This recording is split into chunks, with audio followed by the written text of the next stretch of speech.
For more than a decade, Saturdays and Illegal Curve have been synonymous with one another. With insight, analysis, and interviews regarding the Winnipeg Jets, the Manitoba Moose, and all around the NHL, here are Dave Manouk, Ezra Ginsburg, and your host, Drew Mindell. The Illegal Curve Hockey Show starts now. Good morning, Winnipeg. Good morning, Manitoba. For all those joining us live this morning on our YouTube channel and all of our social media platforms, we say good morning, universe, and welcome to the Illegal Curve Hockey Show. Yes, we are back. It has merely been about 8 hours since we last got together, but that is the way we roll when we're in the midst of a 4-in-4. Some hockey players play 3-in-4. Some hockey players play 5-7 or 6-8. Only Illegal Curve plays 4-4. And that's what we have for you this morning. 2 hours of Winnipeg Jets talk coming your way. Jeff Hamilton at the bottom of the first hour. Frankie Corrado at the bottom of hour number 2. Ezra Ginsburg playing hurt in the top right. Dave Manouk playing hurt in the bottom middle. Drew Mindell just playing. That's all I'm doing here, folks. I'm just playing. I'm in the top left. Welcome to the Illegal Curve. This is one of the worst colds I've ever had. By the way, boys, I literally rolled out of bed at about 8:30. Made myself a little Bagel Smith bagel. Shout out to our boy Phil from Bagel Smith Bagels. Put a little peanut butter on a toasted bagel. Made myself a little coffee. Poured a huge glass of water. And then got myself set up down here in my River Heights basement. So yes, Drew, this is a lot of shows. Just like the Jets they have a condensed schedule right now. Yeah. IC also has a condensed schedule, but the Jets are in first place. So it's going to be a celebration all morning long. And as he says, first place not only in the Central Division, not only first place in the Western Conference, but first place overall in the NHL in terms of the number of points that they have earned. It's an impressive feat for the Winnipeg Jets. 54 points, 38 games played, a points percentage of .711. There you go. Numerology again rearing its ugly head here on Illegal Curve. Dave, good to see you. How you feeling this morning? Feeling good. 7-Eleven. That's Ezzy's favorite place to get apples. So that's what I'm saying. That's a good place. 7-Eleven should have room and board. Yeah, it should be like a motel.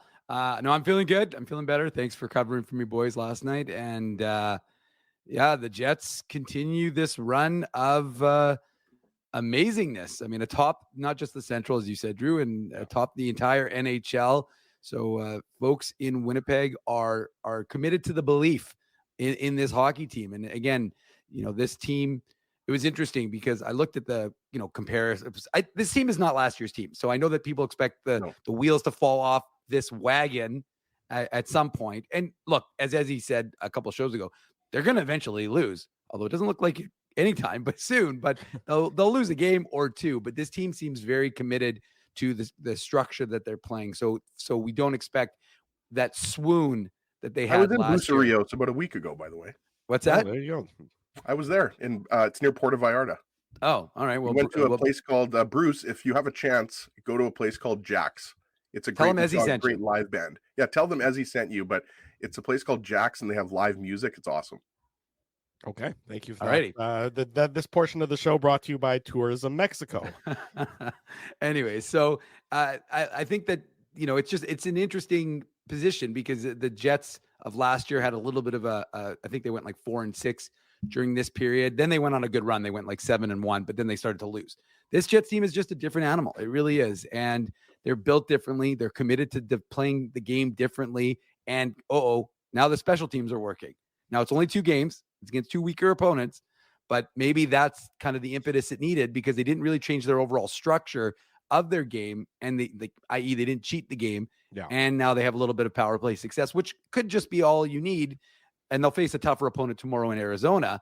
But it's a good sign for this Jets team that now the one now, of course, the PK as well, but the 1 and 2 areas, the special teams, could be looking like it's turning itself around. Now, the only other area, boys, which even last night they were terrible in, continues to be faceoffs, right? Because I think they were at like 30% to Anaheim 70 approximately.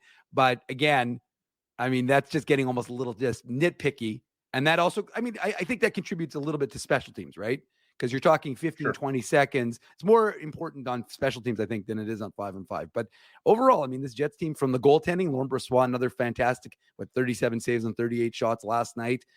You're getting everything from this team. You know, Nate Schmidt, 45 games without a goal, of course. Yes. And that dates back to last year. How good does he feel right now? And how good is the whole team? I wrote about it on the morning papers. How good does the whole team feel that Nate Schmidt scored not just his first goal of the season, turns out to be the game-winning goal? So there's a lot of good vibes, a lot of good feelings around this Jets team right now. That's the biggest difference, boys. I mean, there's a lot of differences between this year's team and last year's team. The team Drew's been talking about this for a long time. I mean, not just Drew, but certainly on our show, we have focused a lot on the 5-on-5 team defense, which has just been superb all season long. It's not like it's just been great, you know, the last 5 or 6 games. The Jets' commitment to team defense, I mean, again, we sound like a broken record, but that's a huge difference between this year and last year. You have guys like Mark Scheifele, you know, playing the best defensive hockey of his career, right? You got to give him credit. I mean, he's struggling a little bit offensively over the last 5 or 6 games, but I mean, he looks like a much better defensive forward. And you know, he's one of the leaders on this team. I mean, you expect great defensive play from guys like Adam Lowry and you know, Mason Appleton and players like this who, you know, kill penalties and everything like that. But I mean, there is buy-in from top to bottom. I mean, there's just watch the guys on the bench, or just watch, you know, like the runway clips and stuff like that. You can just see like there's a lot better vibes around this team. And you know, a lot of people have pointed to, you know, just the elimination of Blake Wheeler on this team, and you know, that just being a breath of fresh air, and that's fine. But I also just think that, you know, this is a new era for the Jets. They have new players on this team, and I think that, you know, there's just a fresh outlook on this team, and I think they have rallied behind things like, you know, Gabe Vilardi being injured early in the season, and you know, the health of Judy Bonus. I think this is a much tighter group this year, and they want to win for each other. I would agree with everything both of you guys have said, and you know, wow. And me. Sorry, that was me. Yeah, stop doing that. Get rid of yourself, not me. By accident. My fat little sausage fingers got stuck on the trackpad. I was like, how did I boot myself out without knowing that I was like, did Drew just use the mouse that used to kick him out of the show again? That was totally me. I'm sorry. Suddenly it was going to be a Mnookin Ginsburg experience. We couldn't figure out how to get Drew back on the left side. It was tripping me out. If you want me to be like Russo, you have to take away my video, not my video and my audio. Then nobody can hear me at all if that's the case. But you know what I was going to say, you know, when talking about the team defense and everything else along those lines, what's most sort of impressive to me over the last couple of games is that the Jets have given up early goals. You know, it's now 4 straight games that they've given up the first goal. So they gave that first goal up against the Wild on New Year's Eve, you know, and before, you know, when that's a game that we'll talk about a little bit later on in the show. The hullabaloo around Hartman continues, but more specifically Tuesday, Thursday, and last night, the Jets give up early goals, you know, first period goals, and then nothing. Then they just shut down their opponent. You know, Tampa, yes, they get a second goal when it's already 4-1 and the game is over with, you know, mere seconds to play. Fine. They gave up a second goal there. But the ability to give one up and then basically shut the opponent down. Now, granted, San Jose and Anaheim are not offensively dynamic teams, but Tampa Bay is. Last time I checked, the Tampa Bay Lightning are still a pretty damn good hockey team. Well, they have the top 3 power play in the league as well. Right. So to give up that early goal to Tampa Bay and then just say, "Nyet, no more, nothing else." Yes, that was Russian. Thank you, Etsy. But that to me speaks to the emphasis of the team defense for the Winnipeg Jets and just how significant the buy-in is. And I know we've talked about it, and I know that, you know, we've seen it throughout the course of the season for the most part. But to then, you know, to give up an early one and then just clamp down and not make that one goal be a 2-goal deficit, or you know, have to continually crawl back, you know, to me is a remarkable feat for this Winnipeg Jets team as of late, Dave.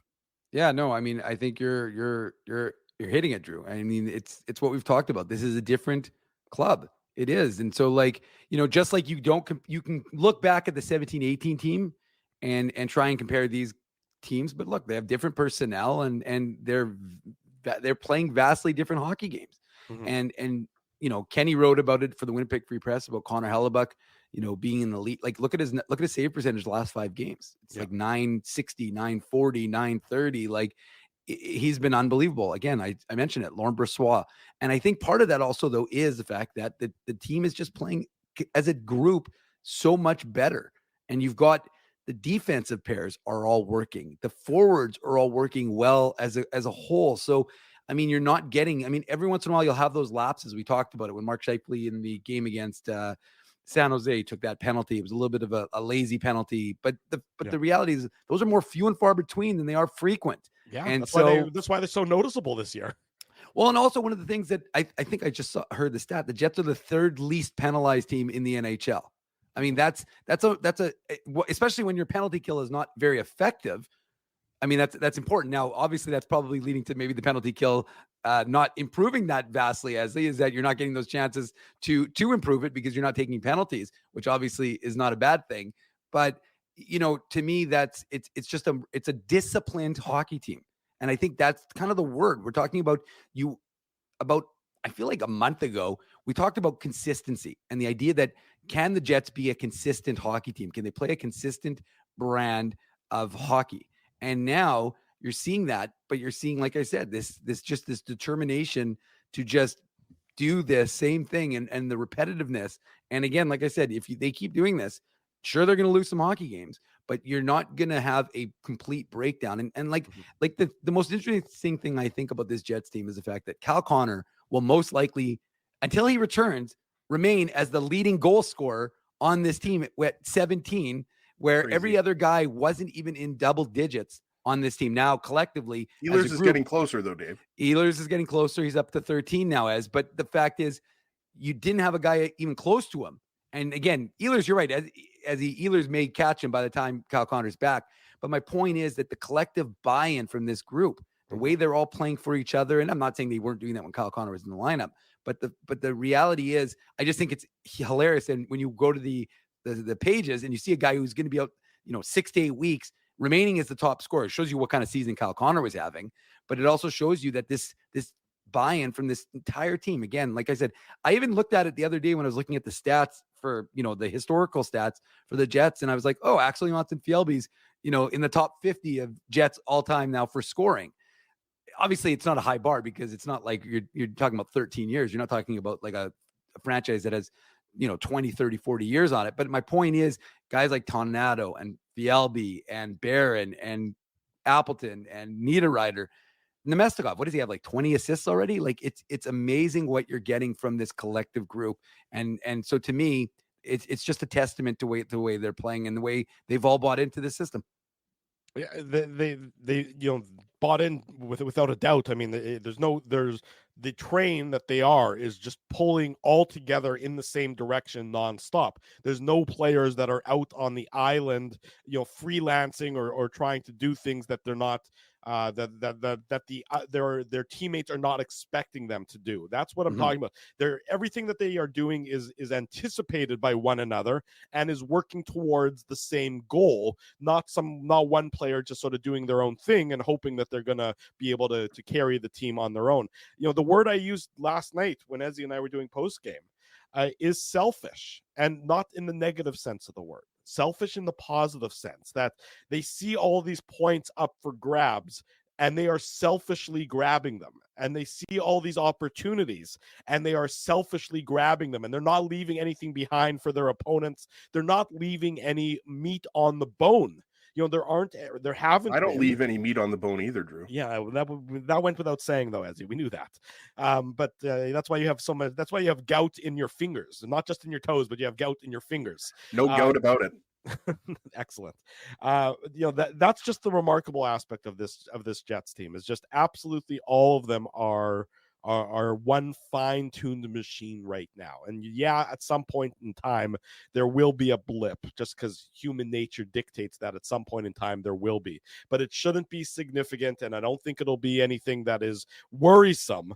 But right now, you've won what, 5 in a row, if I'm not mistaken. Okay, so and all of those are clean regulation time victories. They haven't lost in regulation in. When was the last time they lost the game in regulation? Since San Jose. San Jose, December 12th. Okay, so Yeah. we're approaching a I can't month. believe I just said that, but Yeah, that's right. That's exactly how it just how weird this their entire thing losses is. in their last 11 guys on this 11-game point streak, their losses are against San Jose and Chicago. Yeah, well, that's Right? yeah, it's bizarre. I mean, isn't it bizarre? And then the Yeah, other San game Jose started it where that was their first regulation, and then, like Right. as he said, Chicago's the only overtime loss they have. No, Montreal was the overtime. Was an Montreal, overtime sorry. loss. Yeah, but look at the three teams you're losing against. I mean, Montreal and Chicago. Yeah, Montreal and Chicago are in overtime. It's just odd. It's odd, but it's uncanny, and the Jets deserve all the praise that they're going to get. I saw Pierre LeBrun, who's not my favorite of the alleged insiders, but whatever. He was praising the Jets. Here's a big Darren Dreger guy. I just find LeBrun to, anyways, I don't need to get into it. I don't need to pick fights at 9:18 in the morning. No, I don't have any beef. I've never met them. I'm kidding. Okay, yeah. But the Jets are going to get more attention now, even though they should have had that attention a long time ago. But when you're first in the NHL, you know what you want to continue to be is first in the NHL. So the players know that. They like the lofty air. They like the thin air atop the NHL standings. And so that's why I don't expect to see any sort of significant change in how they've been approaching things and in how they've been approaching the game. They know the winning recipe. It's been there in front of them. You mentioned this weeks ago. They have a swagger about them. Yes. We have not seen this swagger since Patrick Laine's rookie year, I don't think, or the 2017-18 season. I guess that would have been his second year, right? When the Jets were second place in the league, and they were battling with the Nashville Predators for the President's Trophy, right? The 114, 115 point season, which, by the way, the Jets are on target for that around. Yeah. I mean, which is incredible. Because at the beginning of the year, when Jay Fresh Hockey came out with his 109-point prediction, I was thinking to myself, like, whoa, okay, that's pretty high. But now it's actually looking pretty low. The way the Jets are, the way the Jets are going, right? I knew he was going to be wrong. We all said he was going to be wrong. Well, I remember he was one of the only ones. Well, he was right. I mean, in terms of, I'm saying he lowballed them is what I'm saying. Yeah, exactly. But I mean, you're right, Drew. I mean, this team it's a mature team. It's a confident team. And they just don't seem to be really phased by giving up a goal or giving up a couple goals. Right. And, Kevin Sawyer brought this up on the broadcast yesterday. Like, you just look at the players who have scored in Kyle Connor's absence, right? Dave M mentioned it, right? Like, he talked about Axel Jonsson-Fjällby, who, by the way, I mean, just gives a great intermission interview, by the way. I just loved his interview with Dan Robertson. I just think he's just such a fresh personality on the Jets team. Love him. But they're getting goals from everybody, right? We talked about Morgan Barron. He's already tied his career high in goals. Vladislav Namestnikov, I'm going to echo what Dave said a few weeks ago. Like, why did so many teams give up on this guy? Like, Namestnikov does everything. You said that, by the way. Does everything right. Well, that's the thing. Like, he's just a good all-around player. And again, I know a lot of people, and we have people in the chat already this morning talking about, what are the Jets going to do prior to the trade deadline? I mean, I do think if Chevy decides to acquire a second line center and maybe use a first round draft pick or some prospects to get that, I'm okay with that. Because I do think that the Jets need an upgrade at second line center. I'll just put it out there. I'm not saying that that's Steven Stamkos. I'm not saying that that's, Elias Lindholm. But I mean, the faceoffs, that's an issue. But Namestnikov, I mean, what more can you ask out of this guy? This guy's just, like Dave said, what does he have? 22 assists on the season. I think he's on pace for a career high in points, if I'm not mistaken. Like he's 18 assists on the season, 18 assists, 22 points. There you go. Yeah. So he's been fantastic. And, like, how many times can we talk about just how many unsung heroes there are on this team? Like Dave mentioned it, and we talked about it on last night's postgame show. I mean, Nate Schmidt was probably one of the last guys, all due respect to Schmitty. He's probably one of the last guys that you expected to score the game-winning goal. But it was a beautiful goal, and you could feel how happy the rest of his teammates were for him, for a guy that was healthy scratched earlier on in the season. So you just have to tip your hat and just say that the Jets are playing some incredible hockey right now, and they're just dealing with whatever adversity comes their way, guys. Mhm. Yeah, it's not like they haven't faced adversity. You're absolutely right. That's a good point. Every NHL team faces adversity at some point in time or another, but the Jets have certainly faced their share of it. They've had two, top 6 forwards knocked Yep. out of their lineup for lengthy periods of time, over a month in each instance. It will be probably closer to 6 or 8 weeks for both of them, and really didn't skip a beat. That is adversity. That is okay, yeah, we got played a shitty hand of cards, but we're going to deal with it, and we're going to somehow turn it from chicken bleeped into chicken salad. And that's what the Jets have done, time and time again this season. And you can just feel the confidence, and it's amazing what confidence does for a dressing room and what it does for individual players. Like Dominic Toninato, spends the entirety, for the most part, of the season at the AHL level with the Moose, just biding his time. He's just Talking- a great professional. talking to me That's on a what one-on-one Toninato basis. is, Dave. Toninato is just a great veteran hockey player. Yeah. Yeah. And he chose not to retire rather than talk to Dave on a night in, night out basis, which I think Fair enough. probably was a 50-50 proposition at that point in time. Good point. But he just comes in, and again, when you enter a dressing room that's just permeating with that confidence and those good vibes and everything else, Good word, somehow Drew. it makes him feel better, and he seems like he's playing a foot taller on the ice. I mean, he's not playing a significantly different style than he did last year, for example. And that's but why the- they call him up, right, Drew? Because they know that he can play, Right. whether But the he's playing for the success- Moose or whether he's playing for the Jets. He But goes the- right in there and he does exactly what the coaches ask of him.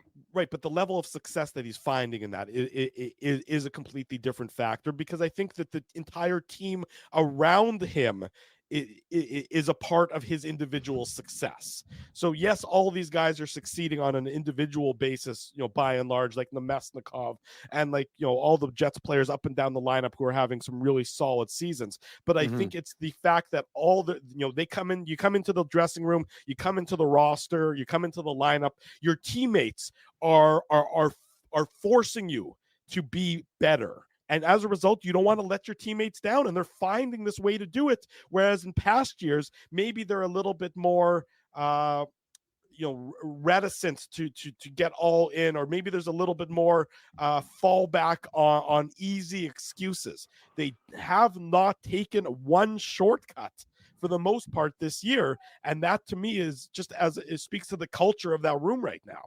Yeah, and I think that is without question. And I think you're right, Drew. I think you mentioned it, or as mentioned it. The fact is, this Jets team very easily could have used as an excuse that you lost, Gabriel Velarde, you're one of your top 6 guys for a significant period of time. You've now lost Kyle Connor for a significant period of time. That was your quote justification to say, well, you can understand why X happened or why Y happened. But the reality is, instead of making, we're not here to just parrot what the team says, but when Rick Bowness is having success, then you kind of attribute his words to being accurate. And he says, find solutions, not excuses. And so when you have solutions in front of you and you have guys that you trust at the American Hockey League level, then you can have a fourth line.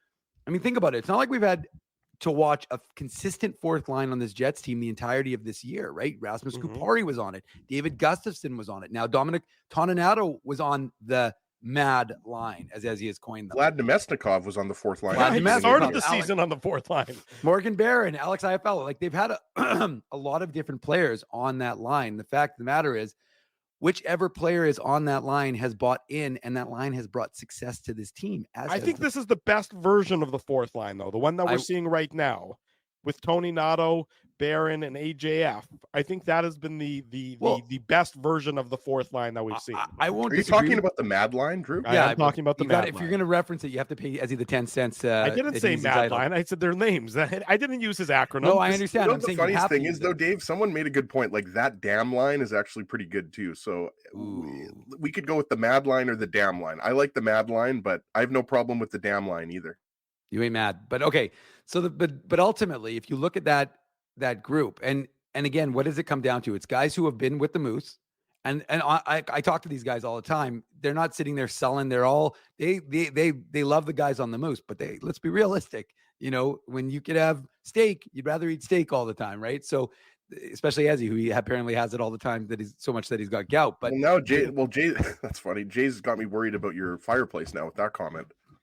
No, it's all good. It's reinforced steel, so we're good. We're not going to have to worry about it burning down the house.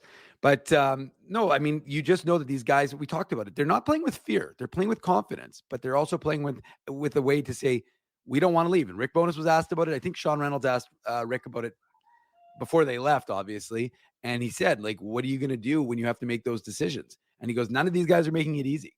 You know, when guys are healthy, because like we've seen David Gustafson, he's in a yellow non-contact. Rasmus Kupari is back in a regular jersey, but needs to get into some battle drills. Those aren't happening right now. I think that's the first. By the way, well, I'll do it after. But I think the first practice is going to be January 10th, and so you got Rasmus Kupari potentially getting back around then.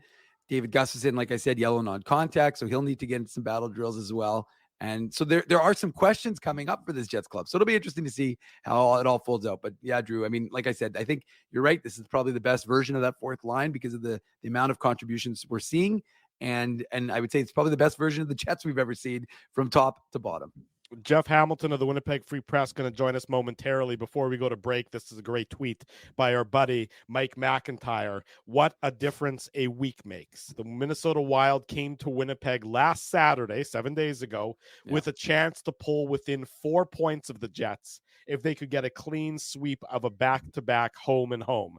Now, 7 days later, the Minnesota Wild are 18 points behind their northern neighbor. How about that? How is that even possible? I get it. The Wild have lost all their games and the Jets have won all their games. But it's like in 1 week, 18 points? Yeah, that is crazy. That is a crazy. I mean, I'm really looking forward to the Wild Jets first round playoff series, though, boys. Oh yeah, it's bound to happen. They could meet in the playoffs. Yeah, it's bound to happen if you ask Jamal and Sam. They could meet in the playoffs. Yeah, they could, except they're not going to. No, they could in 24-25, Drew. That's right. Yeah, better chance that the Moose and the Iowa Wild meet in the playoffs than the Jets and the Minnesota Wild. When we come back, Jeff Hamilton joins us on the Illegal Curve Hockey Show. Stay with us Saturday morning. Drew Mandel, Dave Minuk, Ezra Ginsburg on our YouTube channel and all of our social media platforms. Welcome back to the Illegal Curve Hockey Show. Saturday morning, 9:30 Central Time, possibly a different time wherever you may be joining us from. 10:30 a.m. Central, Drew. I mean, it's 9:30 a.m. Central. It's 10:30 a.m. Eastern. You're going to interrupt me. At least be factual with your inane interruptions. I mean, that's not too much to ask. You know, it's 8:30 Mountain there, also their math whiz. In any event, yeah, thank you for bringing Jeff in. So otherwise, I would just be. I believe you, Ezzy. I believe you. I thought it was 10:30, man. I was starting to sweat that I was late. That was a believable statement to me. 10:30 somewhere. Drew thinks he's the only one that can bring the guest on. By the way, Hammer, I can do that too. I know very well that you can until I take away your privileges, because but I know very well you have that ability. But I also have the ability to read a clock that you apparently can't. So we all have our strengths and weaknesses in life. Hammer, Jeff Hamilton. Gentlemen. How you doing, buddy? Happy New Year. Happy New Year, guys. Yeah, doing awesome. Great to be on. Love the fire in the background with Dave. Nice and toasty conversation so far. I've been keeping up to speed, and must feel like Christmas for these Jets fans in January, waking up and seeing those Winnipeg Jets at the top of the NHL standings. What a nice little present a couple weeks after the big holiday. You're absolutely right about that. We've been talking, of course, and praising the Jets and singing their praises because of their recent play. And I mean, the numbers speak for themselves. We all know the numbers. We don't need to rehash them again, just how impressive they are. From your perspective, Jeff, when you're watching this team, like we are, and you're seeing what you're seeing, what stands out to you most? Is there any specific aspect of this impressive streak that you find to be more fascinating than say something than another aspect of it? You know what? I think there's three things, and I sum it up like this: the 3 C's of success, which I say tongue in cheek, because there's only 2 C's.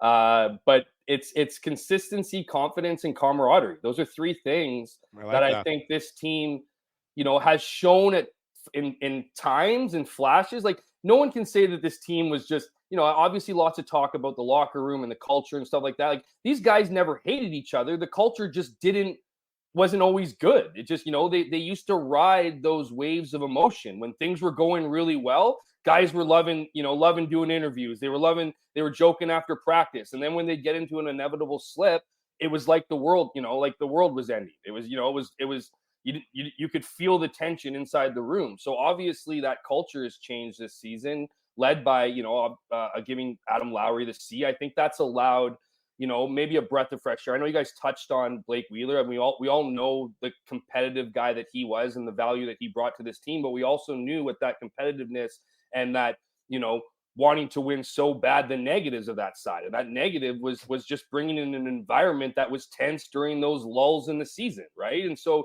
now I think you have a little bit more of an even keel leadership. And one thing I think is important about that is, you often hear like people want to be a part of it, right? Want to be a part of wins. That's where you see the most successful teams, is where everybody, whether you're on the top line, fourth line, whether you're, the number one defenseman, or you're trying to get in from the press box, everyone feels a part of it. Everyone needs to feel a part of it, right? And that's more than just feeling a part of it on the ice. It's absolutely incredible that this team is getting depth scoring, that, they're seeing a fourth line, as you guys have touched on, that is, probably better production wise for length of time than maybe anyone we've seen since the 2018 run.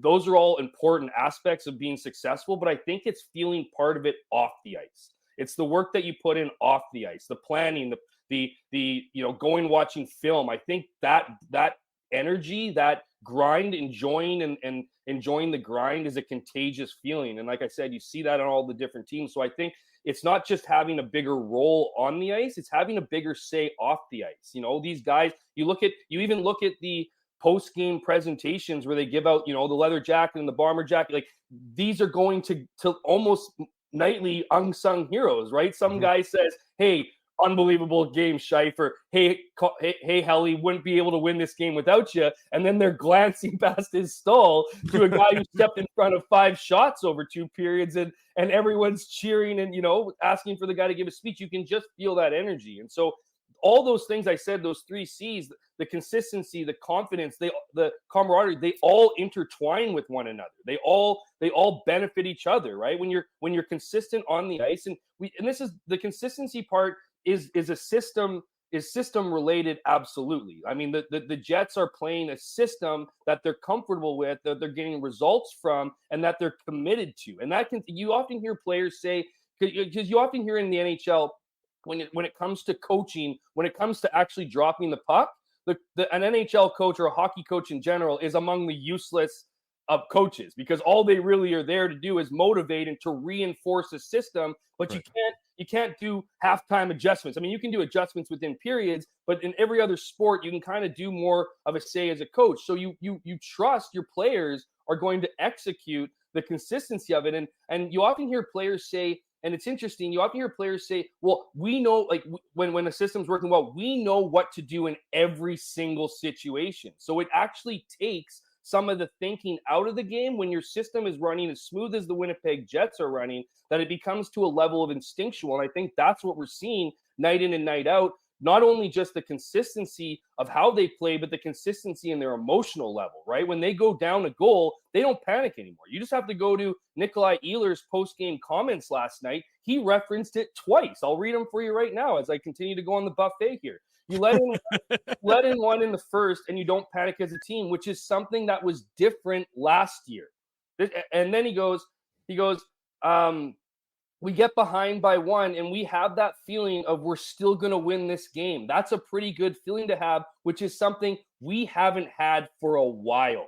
And to me, that just speaks again to the confidence, the consistency, which then breeds the camaraderie. And I think when you combine all those things that has happened with the Winnipeg Jets, things that existed, but not nearly to the level of consistency as they're existing this season, and you have a team that's at the top of the NHL, and a team that, when you look for years on paper look good, now look good on ice. And that's the big difference, I think, for me when it comes to this edition of the Winnipeg Jets. Hammer, when your book, The 3 C's with Jeff Hamilton, finally comes out, it's going to be taught in sports management and sports psychology classes across universities for generations to come. Yeah, we'll just take like 1 or 2%, Jeff. Yeah, but it really is it, man. I mean, it really is. I think everyone knew, people who were in the room all the time, people who clearly watch and love this team as fans, could see the building pieces, right? The pieces that would work. I mean, for years, even, last year was a bit of a weird year, of course, with the great start and then the fallout. But last year and even the year before that, when they didn't make the playoffs, the big problem was it was almost like they were trying to get the top 2 forward lines to show up on the same night. Like, it would be, okay, if you're going to win this game, it's going to be the top trio of forwards that's going to win. And then the next game, the next victory, it's a completely different effort from the second line. And then maybe it's the second line again, then back to the first.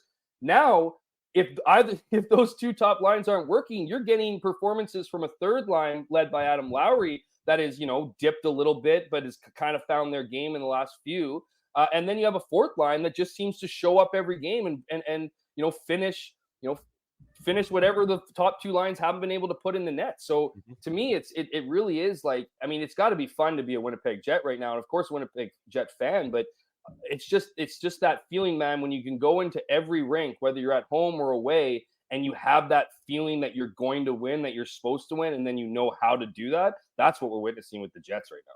Yeah, and that the word that keeps coming up, Hammer, and obviously, you cover the Blue Bombers for the Winnipeg Free Press. Drew, mentioned this, I don't know, a month ago, the swagger, right? And that was obviously a big thing for the Bombers. Years ago, we don't talk about it as much, right? But they do have a swagger right now. And, Hammer, one of the players that I want to ask you about is Morgan Barron, the pride of Halifax. All due respect to Rick Ralph. 8 Rick goals. Bowness. Yeah, absolutely. Rick Bowness as well. 8 goals already, ties a career high. Dave mentioned this, a few post-game shows ago. If you want to look at it like a demotion, I mean, he is on the fourth line as opposed to last year with Adam Lowry and Mason Appleton on the third line. And, there was every reason for maybe Morgan Barron's offensive numbers to dip, but now he's on pace for a career high in goals and a career high in points. And he's just been so impressive to me. And obviously, so have Axel Jonsson-Fjällby and Dom Toninato on the fourth line, the Mad Line, as I'm calling it, Hammer. If you want to get that going with the Winnipeg Free Press crew, you don't have to give me any credit. Just start calling it the Mad Line. But, I mean, just how impressive has Barron been for you? Because it just seems like this guy does it all. So, Ezzy, I'll start off by saying this. I kind of like the damn line better than the Mad Line, just because it's like, that damn line, man, that damn line again. You know how many times you saying that damn line is doing it again for the Winnipeg Jets? But hey, if you want, man, I'll write Mad in the paper. But Jeff, as a good rule of thumb in all aspects of your life, whatever Ezzy says, do the opposite. And Jeff, I should interject quickly that Ed Tate once fabulously made that mistake of listening to me and then putting the GST and crediting IC, and it was like the top of the paper. And we still got it hanging somewhere. But so if you do that, we'll love you forever, is what I'm saying. Hammer, it's been like 12 years since my last big line name, so I'm desperate to stay relevant, Jeff. Yeah, I know. That's the part that's resisting me, as it's like your desperation is so palpable to get this through that it's just like I'm less encouraged to do it. But you know what, man, I also have sympathy for you on this too, so I'll push it right through. So I'm going between 2 emotions, but out of respect for you, I'll answer your question. Morgan Barron, man, yeah, absolutely. Like, I think Morgan Barron is an example of a guy who is, you'll look at what he's done and you might say, okay, if there's an injury to this, a top 6 player, that Morgan Barron might be a nice little fit, to move up and get rewarded for his play. I like where he is right now. I think if this is going to be a Winnipeg Jets team that goes deep into the playoffs, you need a guy like Morgan Barron where he's at in the NHL right now on your fourth line. Like, that to me is an elite fourth line player. Is he capable of playing up the lineup? Absolutely. But I think when you look at the, that entire line, they are outdoing other teams, fourth lines. And in some cases playing up against, teams top, better lines or whatever. But I think you found a perfect spot for Morgan Barron because he's more talented. He's more talented than to be on a fourth line. That's just the case. But you need those mismatches throughout your lineup. And that's why I think you're getting to see, the success of the fourth line is you finally found a trio that works well together, that is hardworking, that goes after the puck. And I mean, this is a guy who's constantly being compared to his younger brother, who's a defenseman. I think he's a little bit sick of, having Justin be kind of the head of the household. So he's taken some of his bank. But this is a guy, when the Jets acquired him in that trade with New York, this is a guy that they were really high on. They felt like I know a few other teams in the NHL that this guy was bubbling to become an NHL regular, and that his potential, a lot of scouts will be like, this guy's a, bottom 6 forward, yada, yada. I think Morgan Barron has higher potential than that. And you just need to show that potential. And I give a lot of credit to Rick Bowness years ago. Rick Bowness in that offseason after that, his first year taking over coach, he went out golfing with him on the East Coast, kind of got his head right, because I think Morgan Barron was one of those guys that was coming into a hockey team where the culture wasn't all that friendly for guys trying to crack the lineup. And I think you look at Jansen Harkins, you look at other guys that have had to make their way up in that fourth line role. It hasn't been a really great or inviting place. And I think that Rick Bowness acknowledged that, understood that there was a bit of a hierarchy when it came to the Jets locker room. And I think that's why the C was stripped from Blake Wheeler. And then he went out of his way to talk to those guys who I think were not really looking, as the Jets as their future team, and to convince them that this was a place that they should be, developing, and this is a place that they would get opportunity, and that if they worked hard, that they would get that opportunity. And that's what we're seeing with Bowness. And I think you're just seeing the maturation of a guy in Morgan Barron as a professional hockey player, right? I mean, this is just another year as a pro, another year comfortable in this league. And like anybody, like all of us in our respective industries, I like to think we all kind of have a little bit of an imposter syndrome where we have to get through that mental hurdles of do we belong here? And I think what you see with Morgan Barron and the confidence that he's shown throughout this last year and a bit, I think he's just maturing and getting that comfort level that allows him to take the next step as a pro. And it's a great thing to watch, because he's a guy that, he's been very open. He's a very open guy, a very kind guy, an honest guy, doesn't cheat the game, works hard. And to see those guys get rewarded for their work, I think anybody, whether you're a teammate or someone that covers this team or is a fan of this team or otherwise, can look at a guy like that and say, wow, that's a great, it's great what he's doing, and keep it going. Saturday morning, you're watching the Illegal Curve Hockey Show. Drew Mandel, Dave Minuk, Ezra Ginsburg, and our guest, the always loquacious and opinionated Jeff Hamilton from the Winnipeg Free Press, joining us for more Jets talk. Well, Jeff, we're 15 minutes into this chat, and we haven't even talked about the Jets goaltending. And you talk about consistency. Well, Connor Hellebuyck and Laurent Brossoit, they started off the season respectively a little cool by their standards. 13 goals against Connor Hellebuyck in his first 3 games. I think it was 10 for Laurent Brossoit in his first 3 games. And since then, both guys putting up quality starts and putting up quality numbers. Connor Hellebuyck, 228 goals against, 921 save percentage. Laurent Brossoit, 230 goals against, 920 save percentage. You're getting exemplary goaltending. Connor Hellebuyck, of course, going to his 4th All-Star game, named 3rd, star of the month for the NHL. I mean, if you look at his save percentage, the last 5 games, exemplary. You look at what Laurent Brossoit did last night for the Jets in Anaheim, it's phenomenal. I mean, what are you seeing? Are you seeing anything different, or is it simply just a function of they're at the top of their game, but also the team is playing much better in front of them? Yeah, I'd lean towards the end of that question, Dave. I think it's one of those things that they're not being asked to do as much anymore. They're not being asked to bail out teams nightly. This 28 games of 3 goals or fewer is not there's definitely been moments in games where Laurent Brossoit, and you can point to Alex Killorn's save last night, for having to come up big and make, and those saves having big impactful meaning in the game.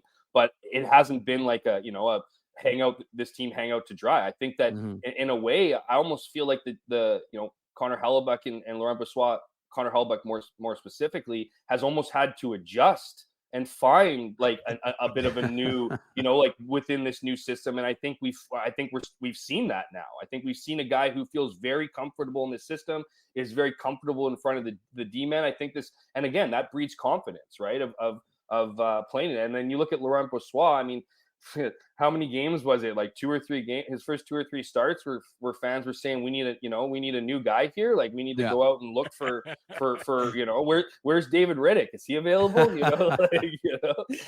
Careful what you wish for to a guy that, had such a great season. And you look at Laurent Brossoit, he almost works best when it's a pressure cooker. Look at his season last year. I mean, a lot of it's remembered for what he was able to do in the playoffs, particularly against the Winnipeg Jets in the first round. But his journey throughout the year was nothing but a rocky road, including stints in the AHL.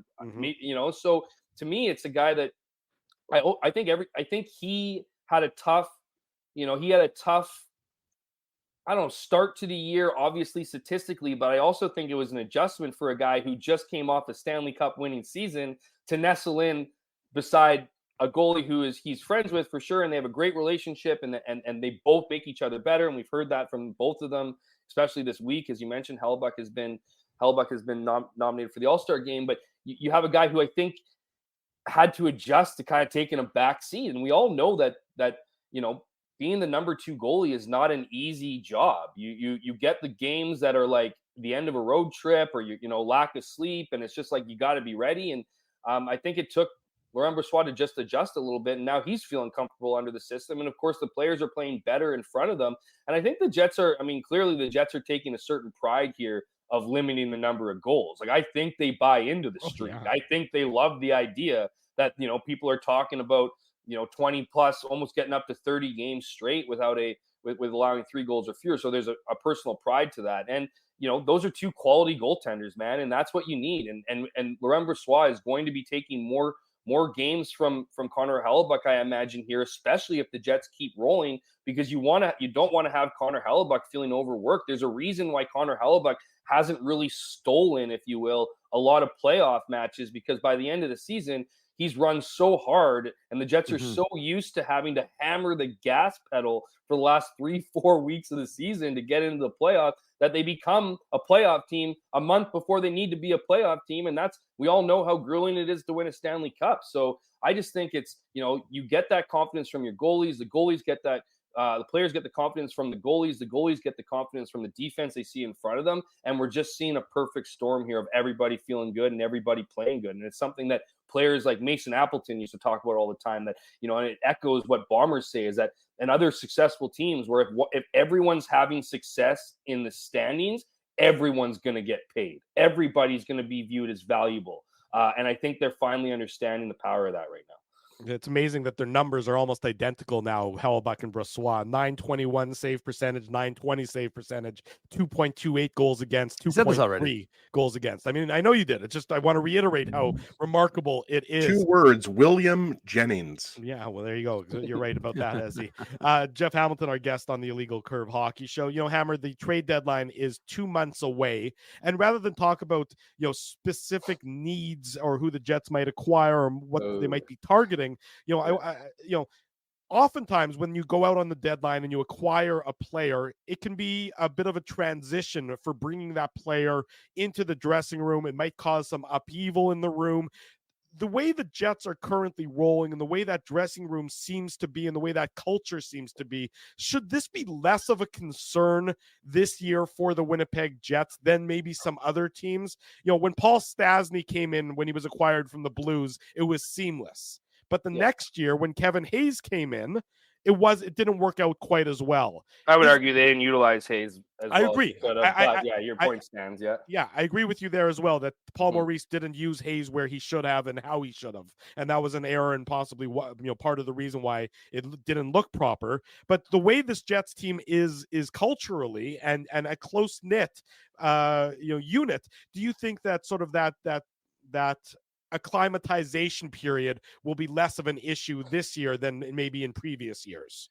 I think it's a great question, because I also believe the answer to that question is going to be determined over the next 6 weeks here, heading into the trade deadline, because I think the Jets are making it harder. The players are making it harder and harder and harder to, encourage Kevin Cheveldayoff to give away assets for to at the trade deadline to boost a team that's already playing pretty well. And I think there's a couple different factors in play. A big injury would certainly be, one of those that would, I think, create the Jets, being more active or going after, bigger name players, if you will. I think if they maintain the way they are now, playing consistently, can remain healthy, can get Kyle Connor back, I think you're looking at more of like a depth winger and probably more of a bigger, more experienced D-man that isn't, probably a guy who, who's going to cost you much or whatever. The Jets will try to find the best player and the best opportunity. But at the same time, as I say that, you talk to players, man, and it's like, there's definitely players out there that believe in the team and want to see management reward this team and not shake things up and not replace guys who have been in the lineup, especially if the Jets continue to play the way they're playing. If they can continue to be a team that's letting 3 goals or fewer, why would you want to mess with that? That being said, there's lots of players in locker rooms that want to get to the deadline in the position that the Winnipeg Jets are, because players want to come here. Players want to come to the top team in the NHL. So Mhm. you'd be crazy not to want to add pieces because the playoffs is hard. It's a different beast. So, what you're seeing in the regular season and what we're going to be seeing over the next 6 weeks and so is when teams start to ramp up. We're really going to see who the Winnipeg Jets are here. And I think what we've seen suggests, very favorably that they're going to continue to be the team that they're going to be and going to continue to battle, but the games are only going to get tougher. And if you do maintain the position you have right now in the standings, it would be bananas not to explore every wicked opportunity to boost this lineup. It doesn't, to bring in guys that want to come here that maybe would ever have Winnipeg on their list. And I think you need to take advantage of that. And I got some crazy tinfoil hat things that I think the Jets could do if they get to that situation. But I also think do share. We're crazy here. We love Go tinfoil. on. I've been thinking about it for days, and it's Hey, it's is this going to be like when Costanza figures out a way to get Bonds and Griffey in the same outfield? I think that the Winnipeg Jets, if they can maintain what they're doing right now, need to swing for the fences for Sidney Crosby. Wow. Jeff, there's no chance. Come on. If the Wow. Pittsburgh Penguins fall off the map in the next month by the trade deadline, he's going to get moved this year. I believe that Sidney Crosby will get moved this year. I think the number one place he's probably going to get moved if he wants it, if he wants to be dealt, is going to be Colorado. I think there's the Leafs that are probably going to be interested in a guy like him, but I think the Winnipeg Jets, man. Wow. Could you imagine? Hang on, I know it's hang on, crazy. I know people are going to go, could you imagine it? Imagine just for a second, even if it's just whatever. It's ridiculous. I know it's ridiculous. I know it's crazy, but just how, the Jets need a centerman. They need an experienced guy. This is a guy, it would be like the craziest thing in the world, but why not, man? And here's the reason why I think there's a sliver of hope, and this is going to get me in a lot of trouble. A lot of trouble with fans. We like that. A lot of trouble with fans. And I know, I know people are going to be looking at me like I'm crazy, and that's fine. That's fine. The Pittsburgh Penguins absolutely love Rutger McGroarty. So any deal going the other way for a Sidney Crosby would require losing him in a trade.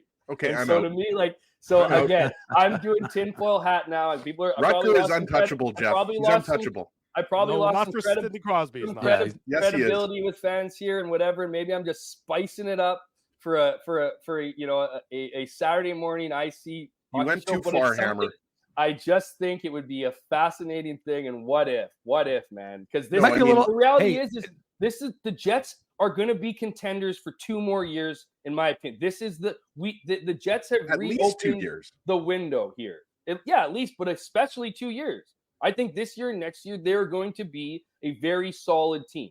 With the way, guys are going to eventually get older and decline. Yada. I think these 2 years are going to be massive years.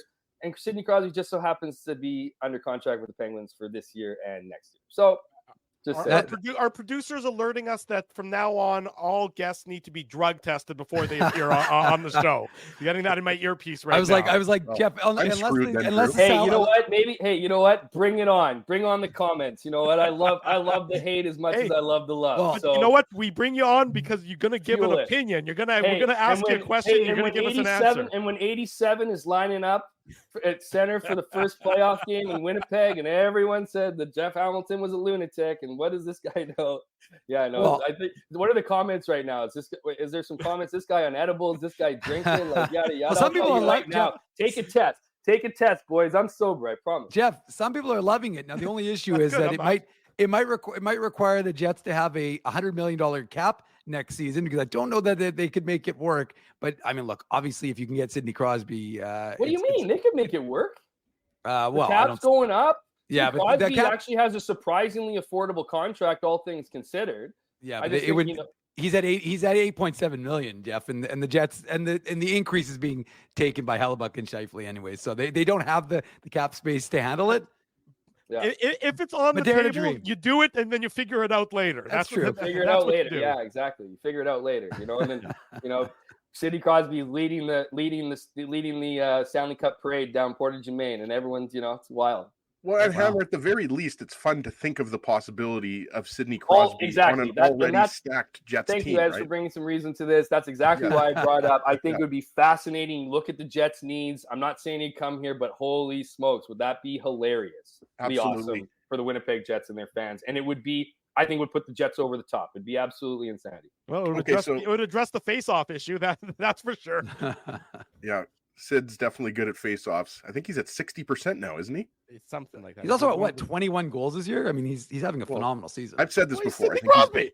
I think he's the second greatest player of all time. I know that's a hot take right there, but I think after Gretzky, he's the second greatest player of all I time. think he's better than Lemieux, but that's a bit Well, aggressive. that's Mario Lemieux's my favorite player of all time, Dave. So Yeah. I'm not the only one. But Hammer, let's get off the Gretzky, Lemieux, Crosby debate for a second here, Yeah. and let's get to Michael Russo's article, because obviously a lot of people in the chat are waiting for this. A lot of people watching, listening on podcast. I mean, first off, I can't believe we're still talking about this, because this happened 6 days ago, 7 days ago. We're still talking about Isn't this. it a beautiful thing though? Like, isn't it a beautiful for us- thing that that everyone's talking about the NHL and there's drama and you're probably going to have fans driving from Minnesota. And you're going to have a packed house on February 20th when this team returns. I think more of this would be an awesome thing, you know? I agree with you. This is great for the sport. It's great for Jets fans and Wild fans. But look, let's get right into it here, because Sure. Michael Russo's article, for me, it doesn't make sense. What Ryan Hartman say is, first off, he said that his hit on Nikolai Ehlers that knocked him out and was clearly a dirty hit that got him suspended, he said that was a clean hit. So right off the bat, I think he loses all of his credibility there. But the thing about the article that stands out to me is that Ryan Hartman in the article is quoted as saying, and now obviously this is not a direct quote, he's saying that Cole Perfetti multiple times asked him, because he was mic'd up, to admit that that was intentional. Okay. And to me, that just doesn't seem likely. Like, it seems like, to me, again, this is my own personal opinion, Hammer, I'm not putting words in your mouth or anybody's mouth. It seems like what Ryan Hartman is saying is BS. Like, it seems like he's just making up stories. What is your take on Michael Russo's article? Because obviously, he gave Ryan Hartman an opportunity to basically admit that he intentionally high-sticked Cole Perfetti, and he doubled down. So you just want me to comment on the article or the No, I think Russo as of he the said, last 10 days? Well, talk comment on about the last everything. 10 days, I think. I mean, and I think Well, it's the important to note. article though has added. The Yeah, but article it's has important added. to note that, in his role right there, Russo is basically a stenographer of Hartman. He's not challenging Hartman, about the veracity of his comments. He's just basically transcribing them and putting them out into the ether. Sure. That's what. So I mean, to attribute, to place blame on Russo I for wasn't what he placing wrote. blame on Russo. I was just asking Jeff what his opinion on Yeah. It's still an article, Drew. It's an Yeah, of article. course it It's is. written by Michael I'll Russo. say So what are this, your okay. What are your thoughts, Hammer? Sorry, Yeah, no on worries. Ryan Hartman saying the thing that stood out for me was that he was saying that Cole Perfetti baited him during the game. Also, he said that multiple players told him. So Ryan Hartman is saying that he was talking to Jets players in the third period about what Cole Perfetti was trying to get him to admit. It just seems like this is a made-up story by Ryan Hartman. What's your thoughts? So about the story in particular, I thought, okay, because I mean, there's a bunch of truths within you and Drew's back and forth. Like, you have to understand Michael Russo's role to a certain degree. Now, beat reporters who cover teams cover that team. So if something happens in a game, so if when Nikolai Ehlers gets trucked by Ryan Hartman, I was at that game, I'm not writing Ryan Hartman's take on it. Right. Like I'm writing Nikolai Ehlers, being on the receiving end. If it's Ehlers delivering that hit, I'm writing on Ehlers delivering the hit and the result of it. So you come from that. So there's a service that, people want to know in Minnesota, what Ryan Hartman has to say. People in Winnipeg want to know. They don't have to agree with them, but the Wild fans want to know. And so that's Michael Russo's job, is to provide an opportunity to reply to Cole Perfetti's comments, right? Because it could have died right then and there, right? Like it could have died, but Cole Perfetti, and I'm not blaming Cole Perfetti, you can say whatever you want, it was great, but reintroduce the topic.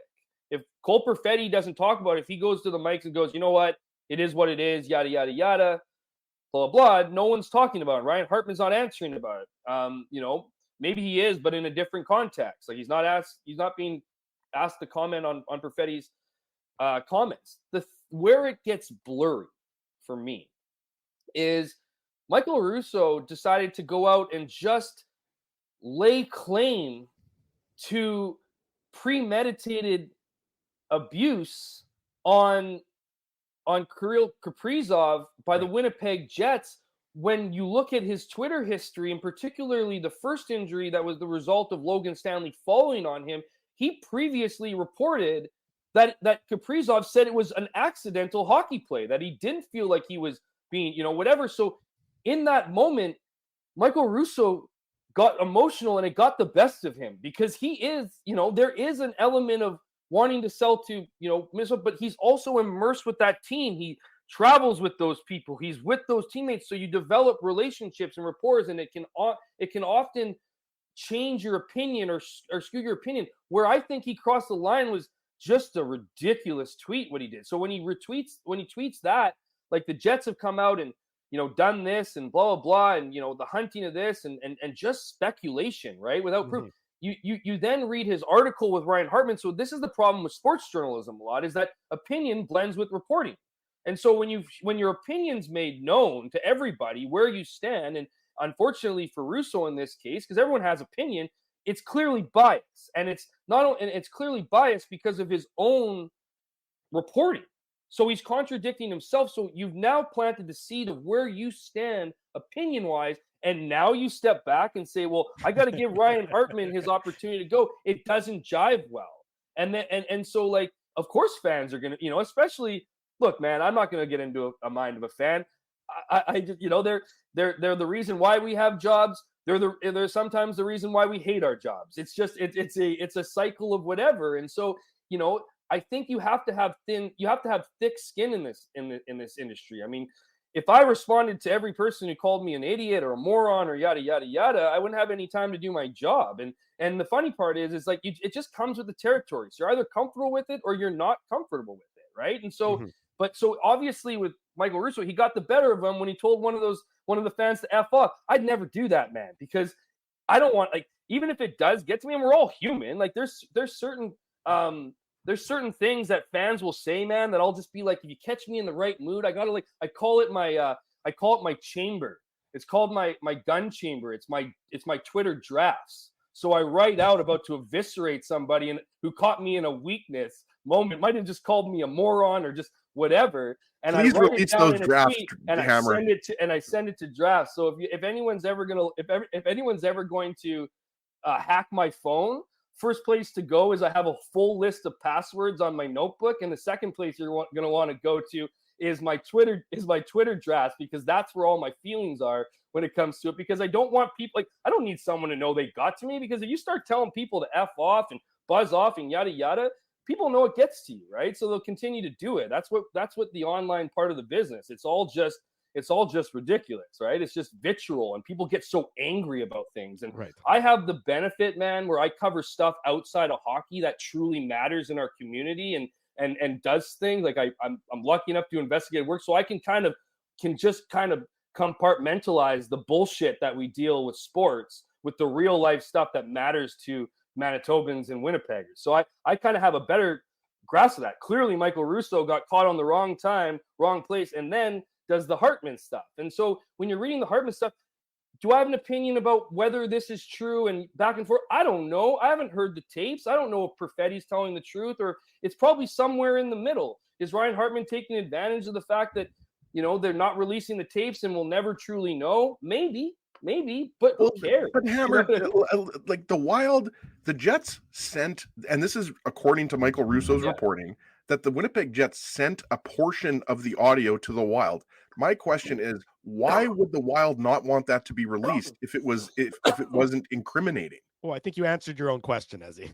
Well, I don't even know if it's that cut and dry. Why should the Minnesota Wild hand over tape that makes it, like, what would you want the Jets to hand over the tape to the Wild so they can go on their social medias? Like, let's just sit let's just stop and think for a second. Take out what jersey you're wearing right now and ask if you would want. And on top of that, why would the Players Association want to go through this precedent of handing over audio to a thing that's not supposed to be public consumption when it can be negative? Like, that's part of the PA rule book, is that you can't have any of that stuff used against you. So why would you air that stuff out, even if you could prove a point or not? I mean, again, would we all love clarity on this? Would we like to know who's fibbing and go after them and spend another day on Twitter saying some of the most ruthless things we can come up with to Ryan Hartman? Yeah, probably there's a handful of this section of society that would absolutely love that. But it's just, I mean, to me, it's the drama of it all. And I kind of dig that part. I dig that people will care about a game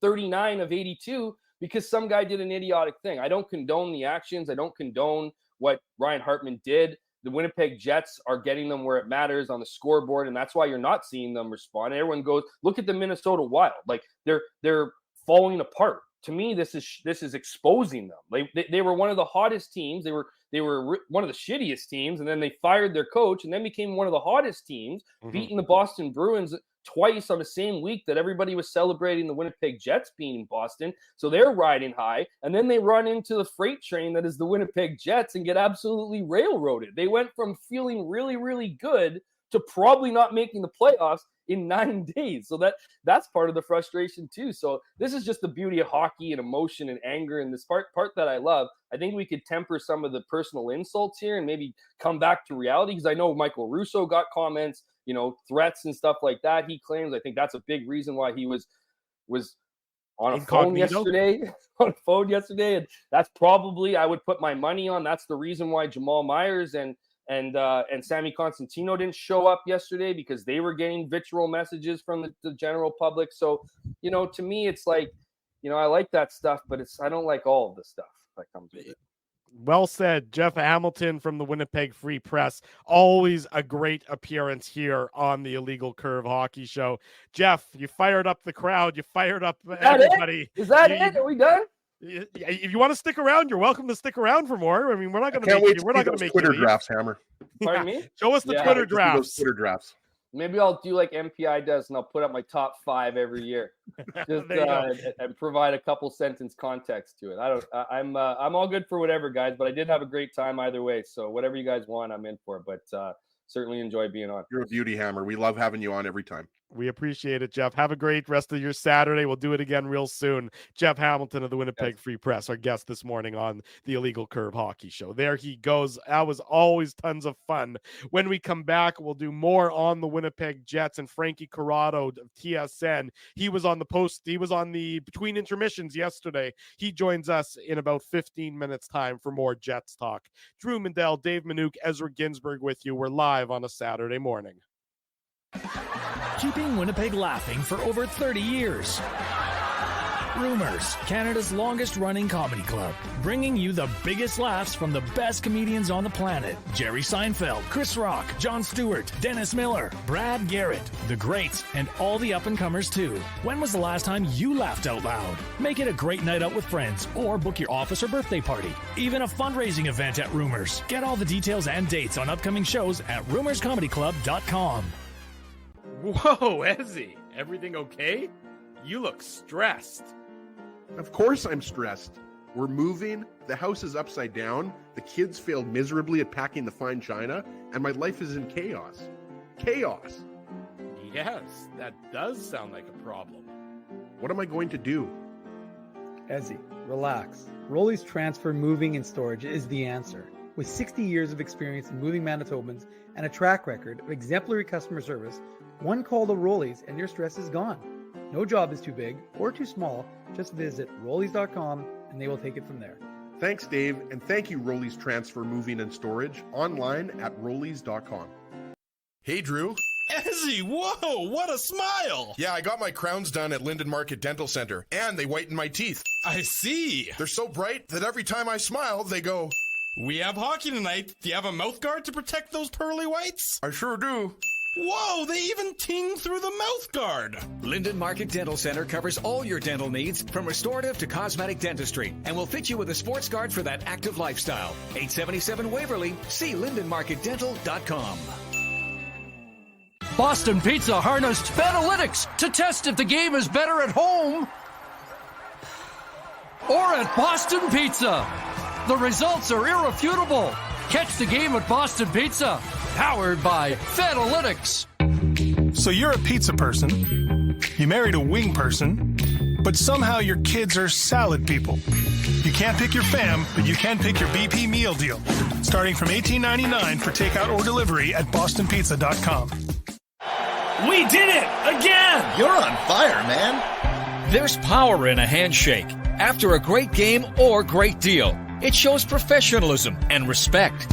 Two qualities Zappia Group Realty take pride in.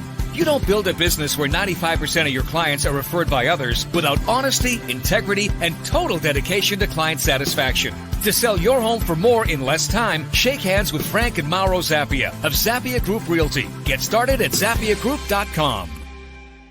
10:15 Saturday morning, the Illegal Curve Hockey Show rolls on. Drew Mandel, Dave Minuk, Ezra Ginsburg with you. A reminder, tomorrow night, the 4-in-4 concludes with the Illegal Curve post-game show after the Winnipeg Jets and the Arizona Coyotes do battle. It'll be about an 8:30 p.m.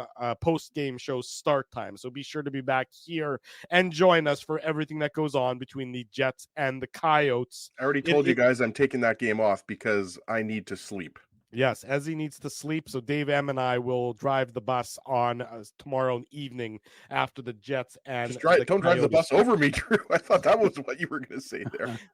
I meant we're just driving the Illegal Curve bus. I'm not necessarily driving it over anybody specifically. If it happens by happenstance, then so be it. But I'm not planning on running you down or anything along those lines. In any event, the Jets. I'm trying to think what's in that Illegal Curve bus, Dave. Like balloons and confetti and.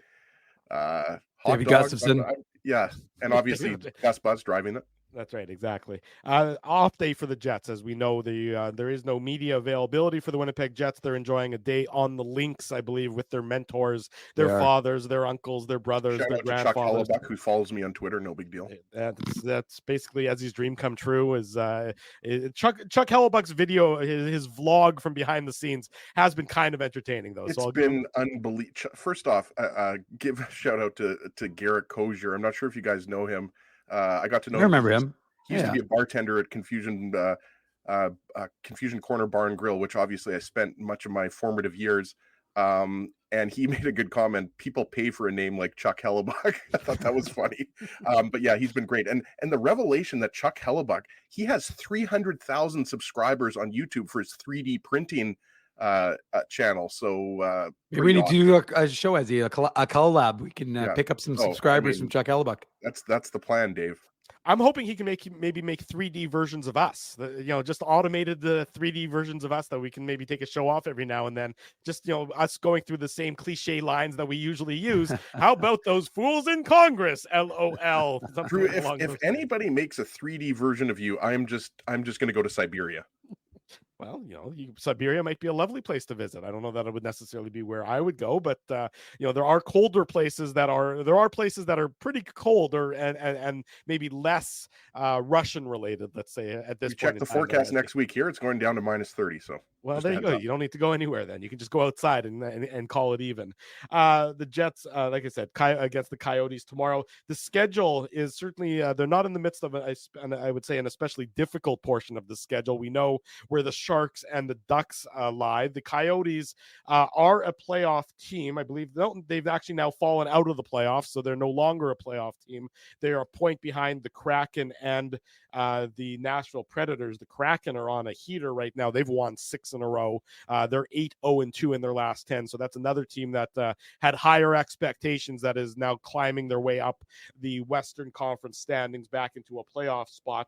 So the Jets are in the midst of a sequence of games where starting Thursday against the Sharks, it was 5 in a row against non-playoff teams, as they have the Blue Jackets and the Blackhawks coming to town next week, in addition to the Philadelphia Flyers, the surprising Philadelphia Flyers. So the Jets opportunity to continue to make hay continues against some of these weaker teams. And who knows if Connor Bedard will be playing for the Blackhawks or not when he visits on Thursday after he took that big hit, a clean hit, by the way, by Brendan Smith yesterday, against the... Who's playing forward, not defense right now. He's actually, I'm a Devils fan. I follow this stuff. Brendan Smith is playing on the fourth line.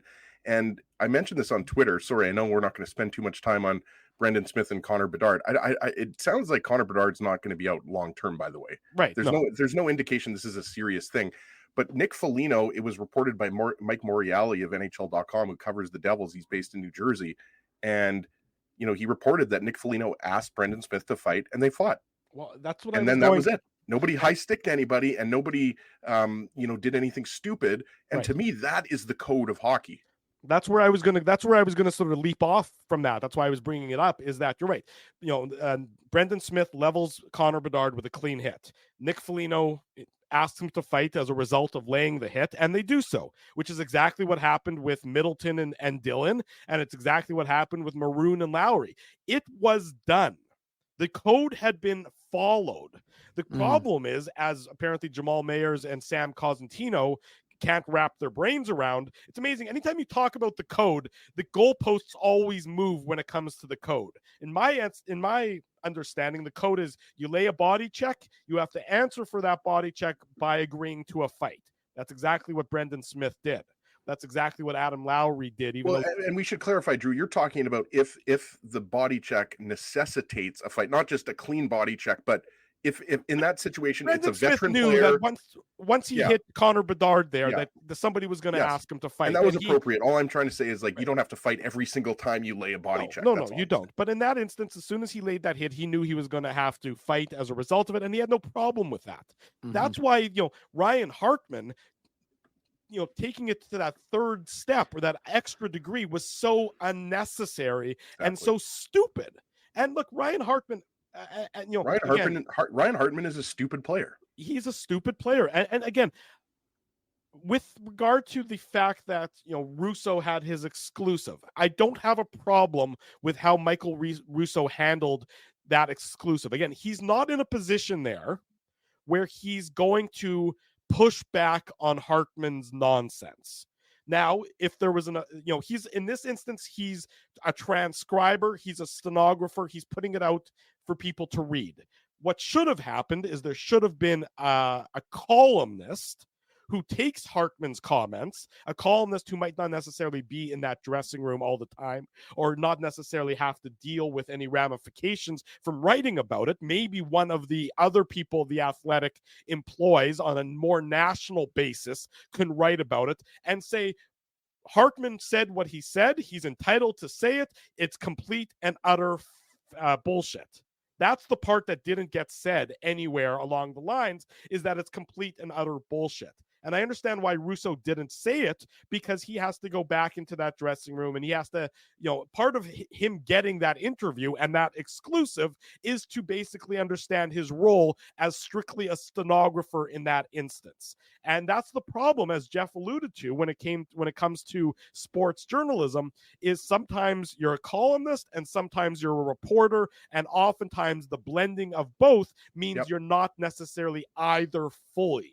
And that's a significant issue, because somebody needs to call bullshit when they are hearing bullshit and asked to just report and regurgitate bullshit. Sure, Amen, but Drew. That's fine. But I mean, at the same time, so let's not give the bullshit more air, because the Minnesota Wild are currently 18 points behind the Winnipeg Jets. The Winnipeg Jets are the number one team in the NHL. And to me, we're just giving it more oxygen. It's done. It's done until February 20th. I was going to say this, but I didn't want to get involved on it on Twitter yesterday, but I was like, the best thing that everyone can do, Jets fans, mute the word Wild fans, mute the word Jets. And who gives a shit anymore? Honestly, I'm over it. It's not something that's worth talking about. If you're the Minnesota Wild, guys, you want to go, let's talk politics. You want to talk anything? This is distraction, because your team's in the tank right now. You're losing players, although I think Zuccarello just came off of IR. But the fact of the matter is, you've lost 6 games in a row. Your chances of making the playoffs are basically nil. Hey, this is The Wild But are yeah, not making the playoffs. I They're agree done. with you. I agree with you, Az. But my point is, so this is manna from heaven if you're the Minnesota Wild, because they've got nothing else to talk about.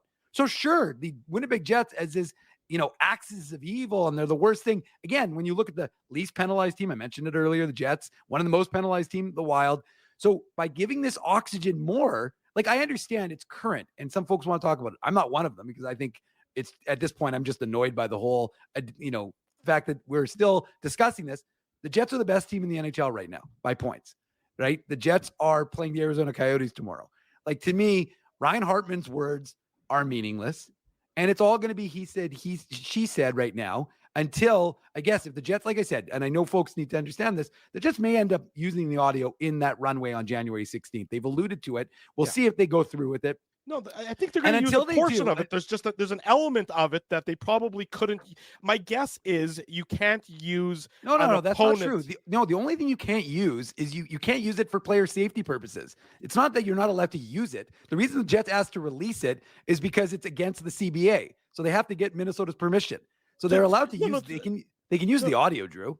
But can they use the audio of Hartman's voice? That's where I bet you they can't use if the mic, because otherwise why would they have to ask the Wild for permission to release? Because they wanted to release it to the player safety. What do you mean? Nothing to do. I don't think that's what they were asking about, Dave. I don't think that I'd be shocked if that's what the request was. My guess is that they've. I don't know. I don't know the ins and outs. Nor, to be honest with you, do I particularly care. I just think like fine. So then if that's the case, then maybe it doesn't ever get. It just doesn't seem. It seems unusual that they would say that they're alluding to the fact that something is going to be released. Boys, I mean, again. Yeah, I just wanted to say one thing. I know I agree with Dave. I'm sick of talking about this. We just talked to Jeff Hamilton of the Winnipeg Free Press about this, and I know we have Frankie Corrado coming on in about 5 minutes. I screenshotted my favorite parts of Michael Russo's article. I just want to touch on one thing to me that just kind of gives you an idea of kind of how ridiculous what Ryan Hartman, the ridiculousness that was coming out of his mouth. This is a direct quote from Ryan Hartman in Michael Russo's article in The Athletic. You'd think the league wouldn't want a star player out of the league or out of a team's lineup, Hartman said. He puts people in the seats at home and on the road. He's talking about Kirill Kaprizov. He's an all-star. You think they'd protect him a little bit more. Ryan Hartman was suspended for injuring Nikolai Ehlers, a star player of the Winnipeg Jets. He's been suspended 3 times, and he's been fined 7 times. Mm-hmm. And Ryan Hartman's talking about the league needs to protect star players. Give me a break. There you go. The Jets and the Coyotes tomorrow night. I promise we won't talk about it tomorrow night either. And I agree with you. I'd like to be done with it as well. It's amazing that this still has oxygen a week later when nothing else in the world ever lasts longer than 10 minutes. This still 7 days later is a talking point. And one last comment on it. You know where it's not a talking point, and I think that's important, is I think within the Jets dressing room. I don't think they give a damn. They don't care. Yeah, because they just keep winning. They just keep winning hockey games. That's the only thing they're worried about. It's a non-issue. Again, like it really isn't. It isn't something that these guys are talking about, right? Like it was done on, again, as Mike McIntyre said, and you guys, one of you guys mentioned it earlier. They're 18 points up on the Minnesota Wild. The Minnesota Wild are a non-factor to the Winnipeg Jets. The only thing the Winnipeg Jets right now are thinking about are the Arizona. Well, right now, about golfing in Arizona, and then tomorrow the Arizona Coyotes. There you go. Exactly right. And then we'll have coverage of the Jets and the Coyotes all day tomorrow on illegalcurve.com. And then tomorrow evening after the Jets and the Coyotes, the Illegal Curve post-game show back here on our YouTube channel as well with all of our social media platforms. If you haven't already done so, folks, this morning, be sure to smash the like button and subscribe to the YouTube channel. That way you don't miss a second of any of the shows that we broadcast. Also want to give a big shout out to a lot of our sponsors: Rumors Restaurant and Comedy Club, Linden Market Dental Center, Zappia Group Realty, Betway, Tough Duck, Boston Pizza, Seagram's, Rolly's Transfer, and Farmery Beer. These great companies support the Legal Curve, so in return, you should support these great companies. When we come back, more on the Winnipeg Jets. Frankie Corrado joins us to talk about the team from Winnipeg, the team that is atop the NHL standings. Drew Mindell, Dave Minuk, Ezra Ginsburg. One final commercial message. It's the Illegal Curve Hockey Show on this Saturday morning. Bottom of the hour. Welcome back to the Illegal Curve Hockey Show. Drew Mindell, Dave Minuk, Ezra Ginsburg with you on a Saturday morning. We're thrilled to welcome back to the program after a late night. It's an early morning. Frankie Corrado from TSN joins us this morning on the show. Frankie, appreciate your time. How you doing this morning? Happy New Year to you. I'm good. Thank you. Happy New Year. Thanks for having me. I got to be honest, things were moving quick here this morning, so I could only comb my hair with a pork chop that I had kicking around in the fridge. So we're good. We're ready to go. The hair looks good. Yeah, you're still looking better hair-wise than I am, at least on the top of the head. You can't speak to the beard or anything along those lines. Frankie, we appreciate you joining us. We appreciate your time as always. You did last night's game. We'll start there. You did last night's between period analysis between the Jets and the Ducks. You've done it a number of times throughout the course of this year so far, so you're definitely keeping an astute and keen eye on the Jets. Last night's game specific, what stood out to you the most regarding a Jets team that just continues to be a wagon rolling downhill and seemingly relatively unstoppable? I think last night wasn't exactly a pretty game, and that's the case a lot of nights with the Jets. It's not a pretty game, but at the end of the day, they're more often than not, they're in a position to win. And we were talking about it during the game, how the offensive zone was going to be the key for them to win that game. And Kevin Sawyer pointed it out really well in the first period, how Anaheim had this man-on-man coverage where they're literally going to follow you everywhere around the ice. When the Jets were able to expose that, you could see the kind of space they could create in the offensive zone. And that's when things were going really well. So there's probably some sloppy play early on. And there was a good interview after the second intermission where I can't remember who got interviewed, but it was the Jets player basically said that they're just it might have been Ehlers. It was Ehlers. It was Ehlers. Yeah, it was Ehlers. He was saying that the Jets right now at that point in the game were just handing off their problems to other players on the team, and that's going to happen. But you win the game. Your goaltender, of course, gives you a chance to win. And you get a big goal in the third period. And the third period has been brilliant for the Jets all year long. I can't tell you how many times I've logged off to do the intermissions at a 1-1 game. And then it's like, oh, there's a goal and the Jets are going to win this game. So they kind of have a game plan that they stick to.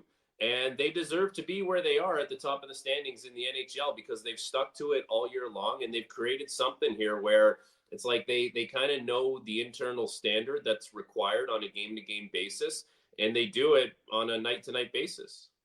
Frankie, I just want a quick sort of addendum to what you were talking about there. You mentioned the Ducks and they play that man-to-man system in their own zone. From a player's perspective, is that a more taxing way to try and defend in your own zone than playing either a hybrid or a zone?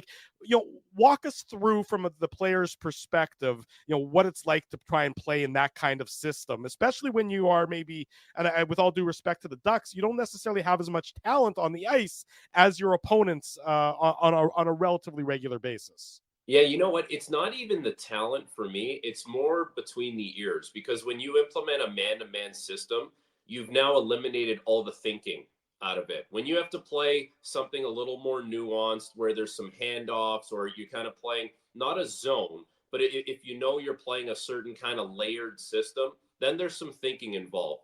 Basically, when you tell your team we're playing man-to-man, we're saying there's no thinking. You are going to follow your player all the way around the ice, and you have to win your battle.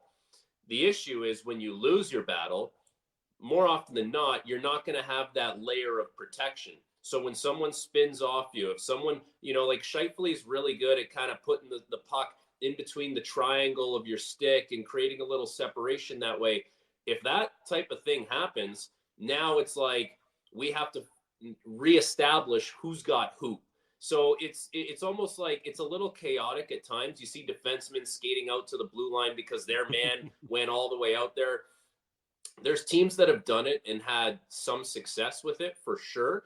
But I feel like with the man-on-man coverage, there's a certain ceiling that you can hit, and that's pretty much as good as it's going to get. Like the teams that are really good have this like layered coverage. Like you watch LA, you watch Vegas, even Winnipeg. Like Winnipeg's one of the best defensive teams in the NHL. Watch them play. You think you have someone beat, boom, there's another layer of coverage that you have to go through.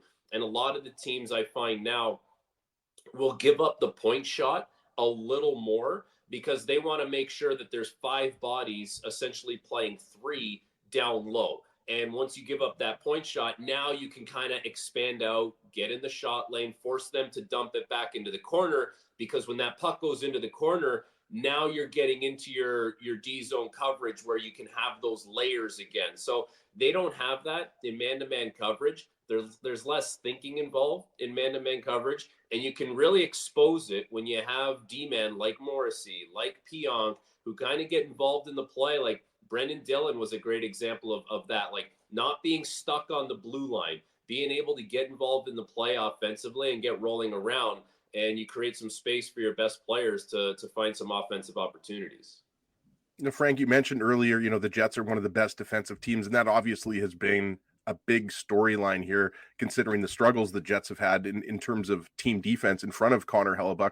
I wanted to specifically ask you about Nate Schmidt and Dylan Samberg. Like, these guys just don't get scored on at even strength. If you look at the advanced stats, like they're one of the best pairs in the league. Obviously, Nate Schmidt scores the big goal yesterday, the winning goal. And for a guy who was healthy scratched earlier in the season, and he was heavily criticized earlier in the season, I mean, you just love to see that. But just, you know, how impressed have you been specifically by the third pair of the Winnipeg Jets? Because they're just playing really good hockey right now. A lot. I have been impressed. And yeah, I looked on Money Puck the other day to see who the top D pairs were in the NHL. I thought I saw them like pretty high up on that list. You did. So the thing that sticks out about them is, first of all, they move the puck like pretty efficiently. Like they're efficient in the way they move it.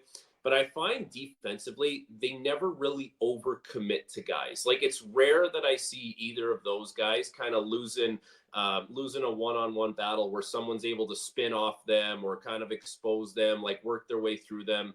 I find those guys, like they don't get weaved through. Like there's some really good players in the NHL and they can weave their way through the coverage or off the rush. It seems like those guys do a good job of steering things to the outside, then making sure the puck goes to a situation or an area where they can close quickly. And once they do that, it's like they have the ability to make like a simple, effective play.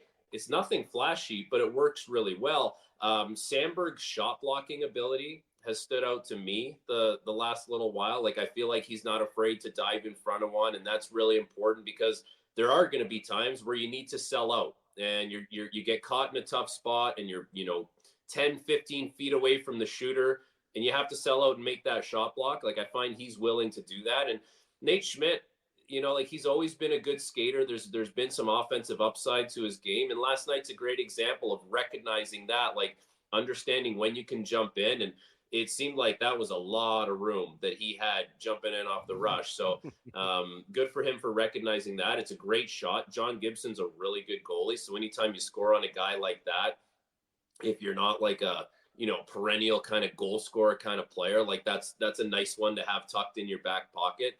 But that's just, like they play to what they are. They're a couple bigger bodies who can move well, who move the puck in a simple way, and they don't get beat one-on-one in their own zone. Frankie, is the media making more of this than the team would, or do the players take pride in the fact that the Jets have gone 28 straight games with giving up 3 goals or less, and really they're on pace, if they can, to catch the Minnesota Wild, who had 35 straight in 14-15? No, so I played not in the NHL, but in the AHL. I played on a team that was really stingy defensively. We went to the Calder Cup finals one year with Utica. That was Vancouver's farm team. Mm-hmm. Unfortunately for myself, the teams I played on in the NHL, if I was playing, we probably weren't in a good spot because they were like really low on the depth chart. So my experience with this comes at the AHL level. And that year, we led the league in victories in 1-goal games. And that was something we took a lot of pride in. We took a lot of pride in knowing that we could go into any kind of game and win it by a score of 2-1 or 3-2 or 1-0. And for the Jets to be where they are, where they're not giving up more than 3 goals on any given night, like that's a big deal. And that's something that at this point, when you've done it as much as they have, that's forged into the identity of the team. And that's not just us watching it as analysts, as fans. That's within the group. That's on the bench. That's in the locker room. Those are the conversations. That's what you go back to and say, this is who we are. And you always have that. You have that foundation that you've built, and give them a lot of credit because they've done it through their hard work and their commitment to playing a certain kind of way. But that's something that group is going to take a lot of pride in. You know, Frankie, when a team is going well, like the Jets are going, and like obviously that breeds confidence. When you walk into a dressing room, or when you're a part of a dressing room that feels, you know, that feels that there's they have that confidence level, does that almost give you an extra couple of inches on the ice? It just feels as though that, you know, nothing is going to be able to phase you. What's it like playing on a team or being a part of a team that has that vibe going about them? You know what it's like? It feels like you're never alone. It feels like you're never stranded on the ice. It feels like you're always going to have someone there to kind of help you out, whether it's in the defensive zone or if you're in a puck battle. You know that your guy is probably going to be the next guy in there. So you feel like you always have that support. There's confidence in that. There's confidence in your teammates being there for you when it comes to the play on the ice. I wouldn't say it's like a cockiness where it's like, oh, we're great, like we can walk into any building and we can beat you. It's like you have to have that a little bit, but they're not fooling themselves. Like the confidence in the group comes from the fact that you know that everyone is kind of pulling the same way and everyone's on the same page.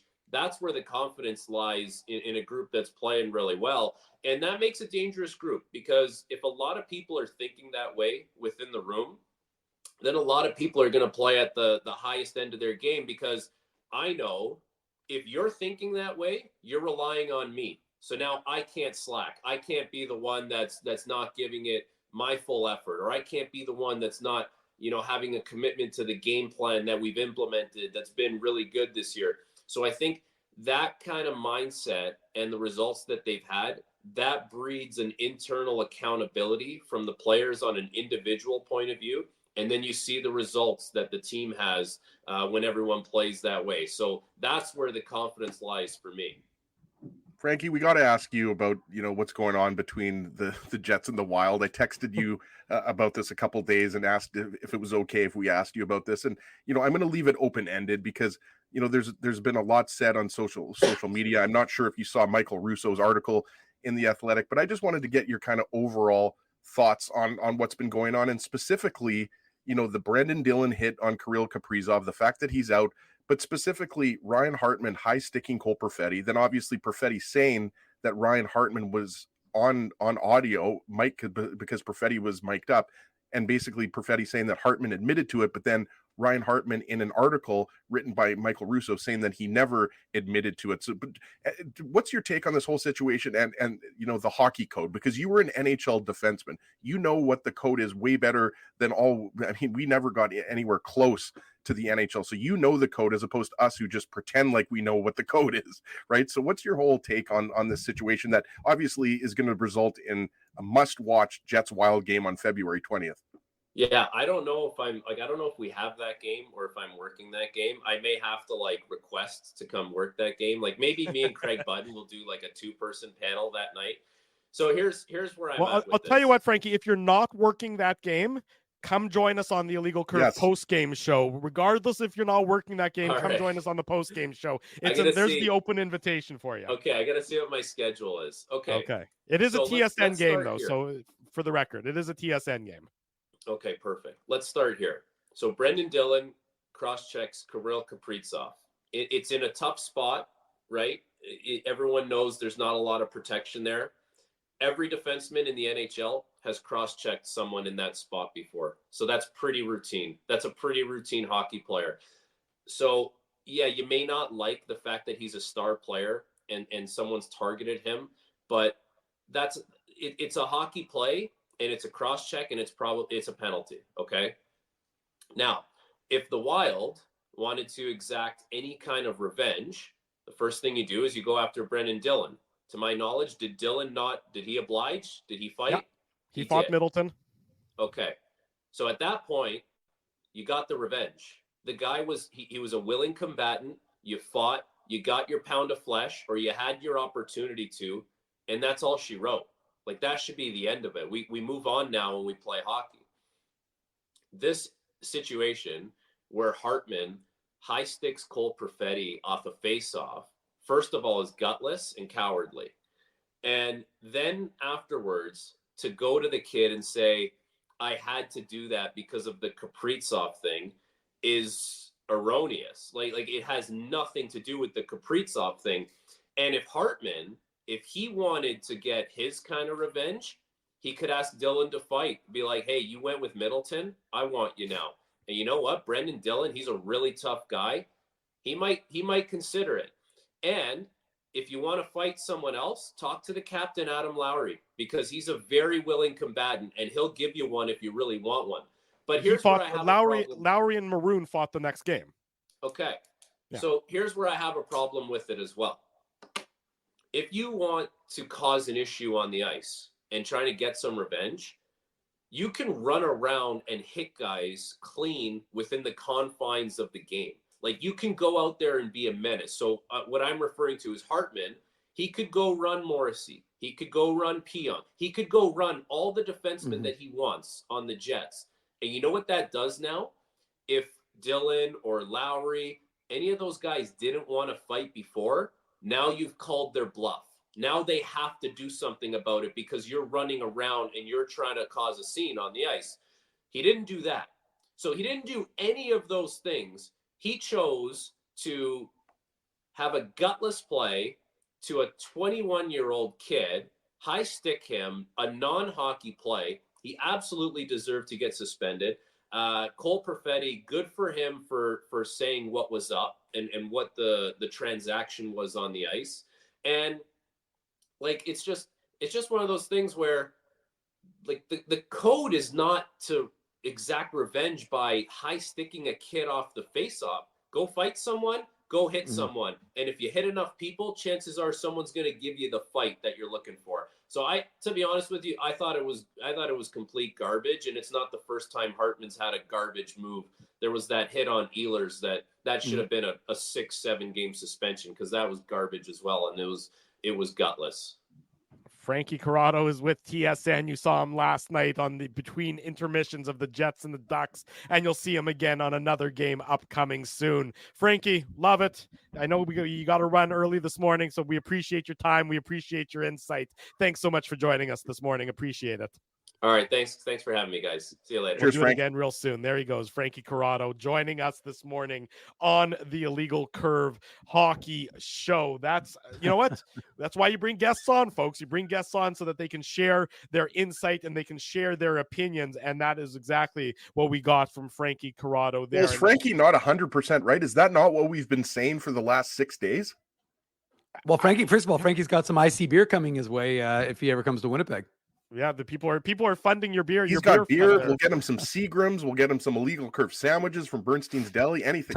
Well, he'll need a tough talk too, Kaz, when he comes, though. I'll tell you this much: Frankie is quickly becoming one of the best analysts in hockey. Well, you know what you saw there is just a repudiation of the, like I said earlier on the show, the code, the goalposts for the code keep moving, except for when they're stable. And Jamal Mayers just sounded like a complete and total jackass. In that Sportsnet panel, and nothing he said really made a lick of sense. Whereas you have Frankie Corrado, who played in the NHL and knows the code as well as anybody else does, saying, "Look, this is what the code is. It's exactly what we all thought the code was. You hit a guy, you do something, you answer for it, you fight." Drew, nowhere in the code does it say high stick a young player who had nothing to do with the original incident. I was going to say, so let's just go on the premise. This is the end of the. We're not talking about this. We're not doing this anymore after this. God help. But I will say, we're going to talk about it tomorrow, actually, Dave. Yeah. So on the show as he's not on. So go on the premise that the code was answered. Right. So everything was done as of Saturday. Now, Kirill Kaprizov's injury status in their mind changes the need for additional flesh. Okay. Hence the reason why Pat Maroon fought Adam Lowry, because there was that need for additional flesh. And ultimately, even if Ryan Hartman didn't feel like that was sufficient, which I don't even care about, Frankie Corrado just said it right. Then hit someone, fight someone. But to use your stick like that is a gutless move. To hit a guy in the face with like a slippery rat-like move. Again, Ryan Hartman is tough. Ryan Hartman's fought like Kane. He's fought tough guys. Yeah. I'm not saying he's a wimp. I think he can handle himself. So the reality is, go and fight someone. And it's not as if he's like 10, like 6 feet taller than Cole Perfetti. You want to fight Cole Perfetti? I mean, I still think he's a bad choice, but I'm just saying, do something that's going to like that move is gutless. Like, you're not standing up for your teammate by high sticking a guy, which in theory, nobody even knew about. Right? Do something to fire up your team is what you're saying. I mean, yeah, I'm just saying, like, what you did was like, wow, you took a guy out for 3 shifts. He came back and your team lost the game. You didn't do anything to change the course of the hockey game. So really, even if he's needing to exact revenge and you want to give him that latitude to say, fine, because of the injury, there was a need to do something additional, then do it, but not in the manner you did, because you achieved nothing other than making yourself look stupid. And putting a target on his back. But I don't think, I don't believe the Jets are going to target him. I think the Jets are going to, on February the 20th. Jets fans are. Well, Jets fans are, sure. But I mean, fans are going to do what fans are going to do. But I think on Can February you the imagine 20th. what the chants are going to be? I mean, there's going to be some beauty chants coming from Jets fans. Well, it certainly sold a lot of tickets, I would assume. I mean, I haven't really looked, but I would assume that if you were wavering, maybe I'm going to go to a game, maybe I'm not going to go to a game, I think that game on February 20th has just gotten a nice little boost in ticket sales, as a result of all this. It's got to be sold out, right?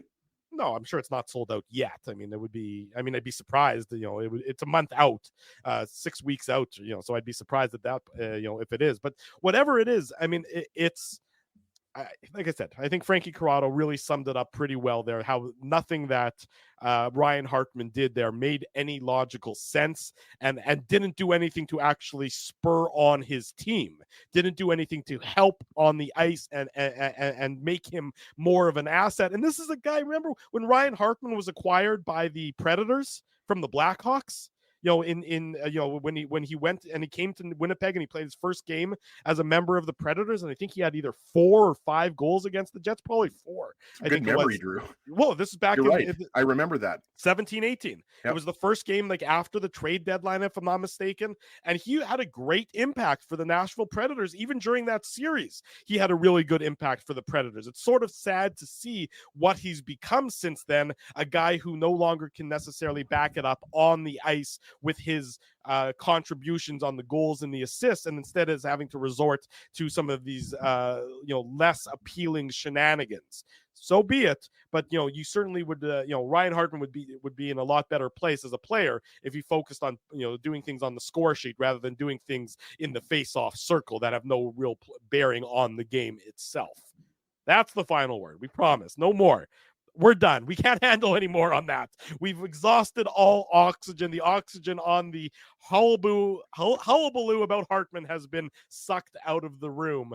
But we'll have a lot more oxygen to give tomorrow night after the Jets and the Coyotes. We'll talk about that as the Jets look to wrap up the road trip with a victory, make it a perfect 3-for-3 on the Mentors trip, on the Mentors trip, as the Jets look to affirm themselves right atop the NHL standings. It's going to be a good one. That'll be about 8:30 p.m. or so tomorrow night. Look, this Coyotes team is we know what this Coyotes team is. We've seen them a couple times this year. They're nothing to write home about. They've been playing some pretty good hockey relative to their expectations. So the Winnipeg Jets will have to have that same attention to detail and focus on it in order to make sure that they are in the right position to be victorious tomorrow night.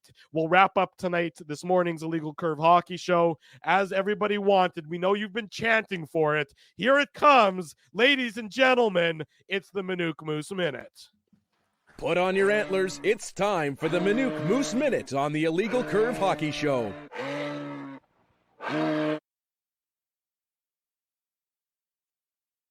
You're on mute. You had one job, and it's to unmute yourself. The Manuk Moot Minute. There you go. Now you're off. I'm not on mute. You were, but you were a second. Did you ago. unmute me? No, you unmuted yourself, I think. No, I didn't do anything. I'm telling you, I wasn't muted. Oh, there you go.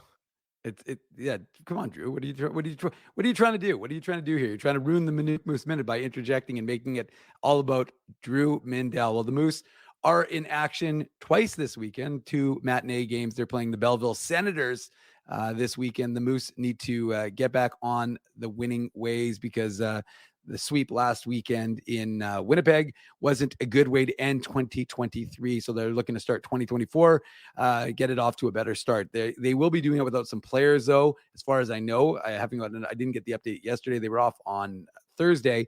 But when I spoke to head coach Mark Morrison on Wednesday, he let me know that Chaz Lucius, Wyatt Bongiovanni, and Carson Golder were most likely not playing today because they're all dealing with a variety of injuries. Those injuries, of course, are Bongiovanni, that hit by Alex Petrovic late in the third period of Sunday's game. He's got bone bruising on his knee, so he will not be playing this weekend or is not anticipated to be playing this weekend.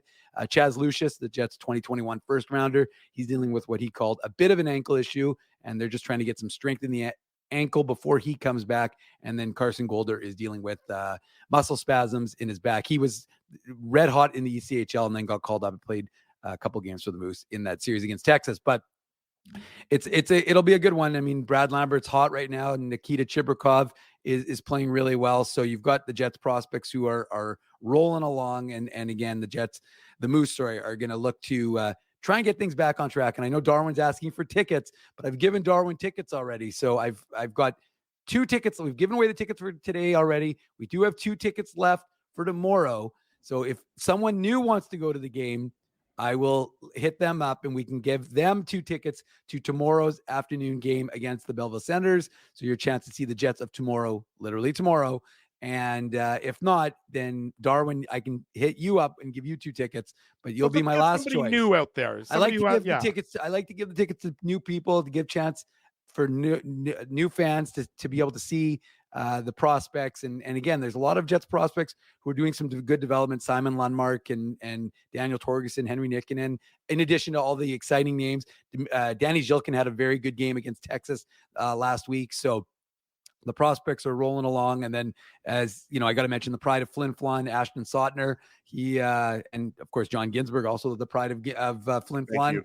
But shout out to you, by the way. Great interview last weekend with Wyatt Bongiovanni. I really enjoyed that. I obviously didn't watch it live, so I recommend anybody who didn't watch that. But you and Big Rig did a great job talking to Wyatt Bongiovanni, who, as you know, Dave, he's having a breakout year this year. Yeah, he's been really good. Unfortunately, he didn't get the benefit of being on the illegal, what we like to refer as the illegal curve bounce, because he didn't score and then he got injured. So that's never a good thing, but that's the opposite of what we like to call the illegal curve bounce. The illegal curve curse. Yeah, that was the opposite. Is he not playing this weekend, Dave? No, it's looking like he won't be playing just based on on the vote. Yeah, against in the game on Sunday against Texas, he got a late, which was crazy. And again, you want to talk about game management. Moose are up 2-1. Bongiovanni just gets crushed in with the puck right there. So the puck's already gone. Petrovic hits him. Should have been a boarding call. It's not. A few minutes later, Lambert gets called for a penalty and Texas ties the game. So it was game management at its finest. And the Moose, who had played a really good hockey game, end up losing that one in regulation late in the game. So that was a tough one for them. But again, they're hoping to bounce back and they know they've got to put some wins together. I spoke to Jeffrey Viel. He was really excited, of course, of getting his recall just to finally finish up some of that nonsense about Sunday. He was a little bit excited at the prospect of getting into that Sunday's game if they ended up needing him. He started punching you as a result. He just needed to punch somebody. He as if anybody saw his fight with Alex Gallant in Calgary earlier this season, you know that Jeffrey Viel is a tough, good guy. He's a nice guy. He's a pretty funny guy. But he is tough as they come. And let me tell you, I know T. Conopole is tougher than Drew was in high school. He's tougher than Drew was in high school. Damn tough. And I can tell you right now that he would have been champing at that bit. Us parochial school kids are real tough. Real tough. So anyways, but he just actually, just to tie that in, he did talk about how it felt good just to get the call up and to be up with the big club and to not, to have his name there. And obviously he's there for a different reason than, a recall of a guy like Axel or Dominic. But again, being part of that mentality and being part of the team and having a value in some capacities. So, there's a lot of guys on the Moose who are getting the benefit of that close connectivity. And Drew, you talked about it earlier. Oh, there we go. We got kids coming in. The kids have arrived. That means Daddy's got to go. Well, that means Want to come say hi, Ruben? We're just finishing up the show. Oh, we got both of them. Okay, now we got the brain trust from the That's officially the Ginsburg family here. Hi, kiddos. Hi, Rube. Hi, Ariel. All right. Well, the Minute movement is officially What do done. you want to say now, about the Jets being in first place? Also, you can talk about the Manitoba Moose if you want. Alrighty. Hold on, Ezzy, and I'll be right out. Okay. Ezzy, you should make a mention though of the fact that this is a minor hockey weekend for the Moose at the Moose game. So, as the kids are getting pulled out, but as I was just saying that it's. I mean, guys, at the end, surprised by that, right? No. But what I was going to say is that it's a shout out to Hockey Manitoba in connection with the Moose. So I'll let you finish up what this weekend means with Hockey Manitoba and the Manitoba. Yeah, Moose. we have a great partnership with the Manitoba Moose. So there's going to be a lot of minor hockey players. We had a great promotion with the Manitoba Moose. We have several promotions with the Moose. So there's going to be lots of minor hockey teams. As you know, Dave, I mean, the Moose get great crowds out. They're going to have a great crowd for both games against Belleville this weekend. Yeah. So it's going to be just, a great way to celebrate, professional hockey and minor hockey across the province. So it's going to be a lot of fun. I'm not going to be there. I know Dave M, you're going to be there. But yeah, shout out. Thanks. I appreciate that. And just Shanks. I don't mean Shanks. I mean, I think that was a bar in Calgary, if I'm not mistaken. Drew, I think we went there back in the day, didn't we? Anyways, where was I going with this? Just continue. Thank you to the Moose for their continued support. And thank someone. Yeah. We've done a lot of shows in the last 3 days, a lot of late night shows. Thank you to the Moose for their continued support of minor hockey in the province. We will say that's it for this morning. It's been a busy last, I would say, what's that, about 36 hours. We'll be back at it tomorrow night after the Jets and the Coyotes. Want to say a big thank you to all of you for joining us. Another well-attended, great numbers here this morning. If you haven't already done amazing. Smash the like button, subscribe to the YouTube channel. That way you won't miss a minute of the broadcasts. Tonight at Rumors Restaurant and Comedy Club, as Frosty has up on the screen, Chris Robinson. Tickets available, rumorscomedyclub.com. Be sure to get those. Linden Market Dental Center, Zappia Group Realty, Betway, Farmery Beer, home of Illegal Curve Lager, Rolly's Transfer, Seagram's, Boston Pizza, Tough Duck, and the title sponsor of the Illegal Curve postgame show, our friends at Betway. Support all these fine businesses because of their continued support of Illegal Curve Hockey. Big thanks to Frankie Corrado. Big thanks to Jeff Hamilton. They both brought great opinion and analysis. If you missed any of it, check it out on the YouTube channel. Check it out on the podcast. Smash the like button, subscribe, leave us feedback. All those important things are what you need to do. IllegalCurve.com, your home for all the latest Winnipeg Jets and Manitoba Moose news. For Dave Minuk in the top right, for Ezra Ginsburg in the bottom middle, I'm your host, Drew Mindell. Until tomorrow evening, right around 8:30 p.m., we remind you that if it's Saturday, it's the Illegal Curve Hockey Show, live on YouTube and all of our social media platforms. Thanks for listening to this broadcast from Illegal Curve Hockey. For more great Illegal Curve content, subscribe to the Illegal Curve YouTube channel, follow at Illegal Curve on Twitter, Facebook, and Instagram, and visit your online home for hockey in Winnipeg, illegalcurve.com.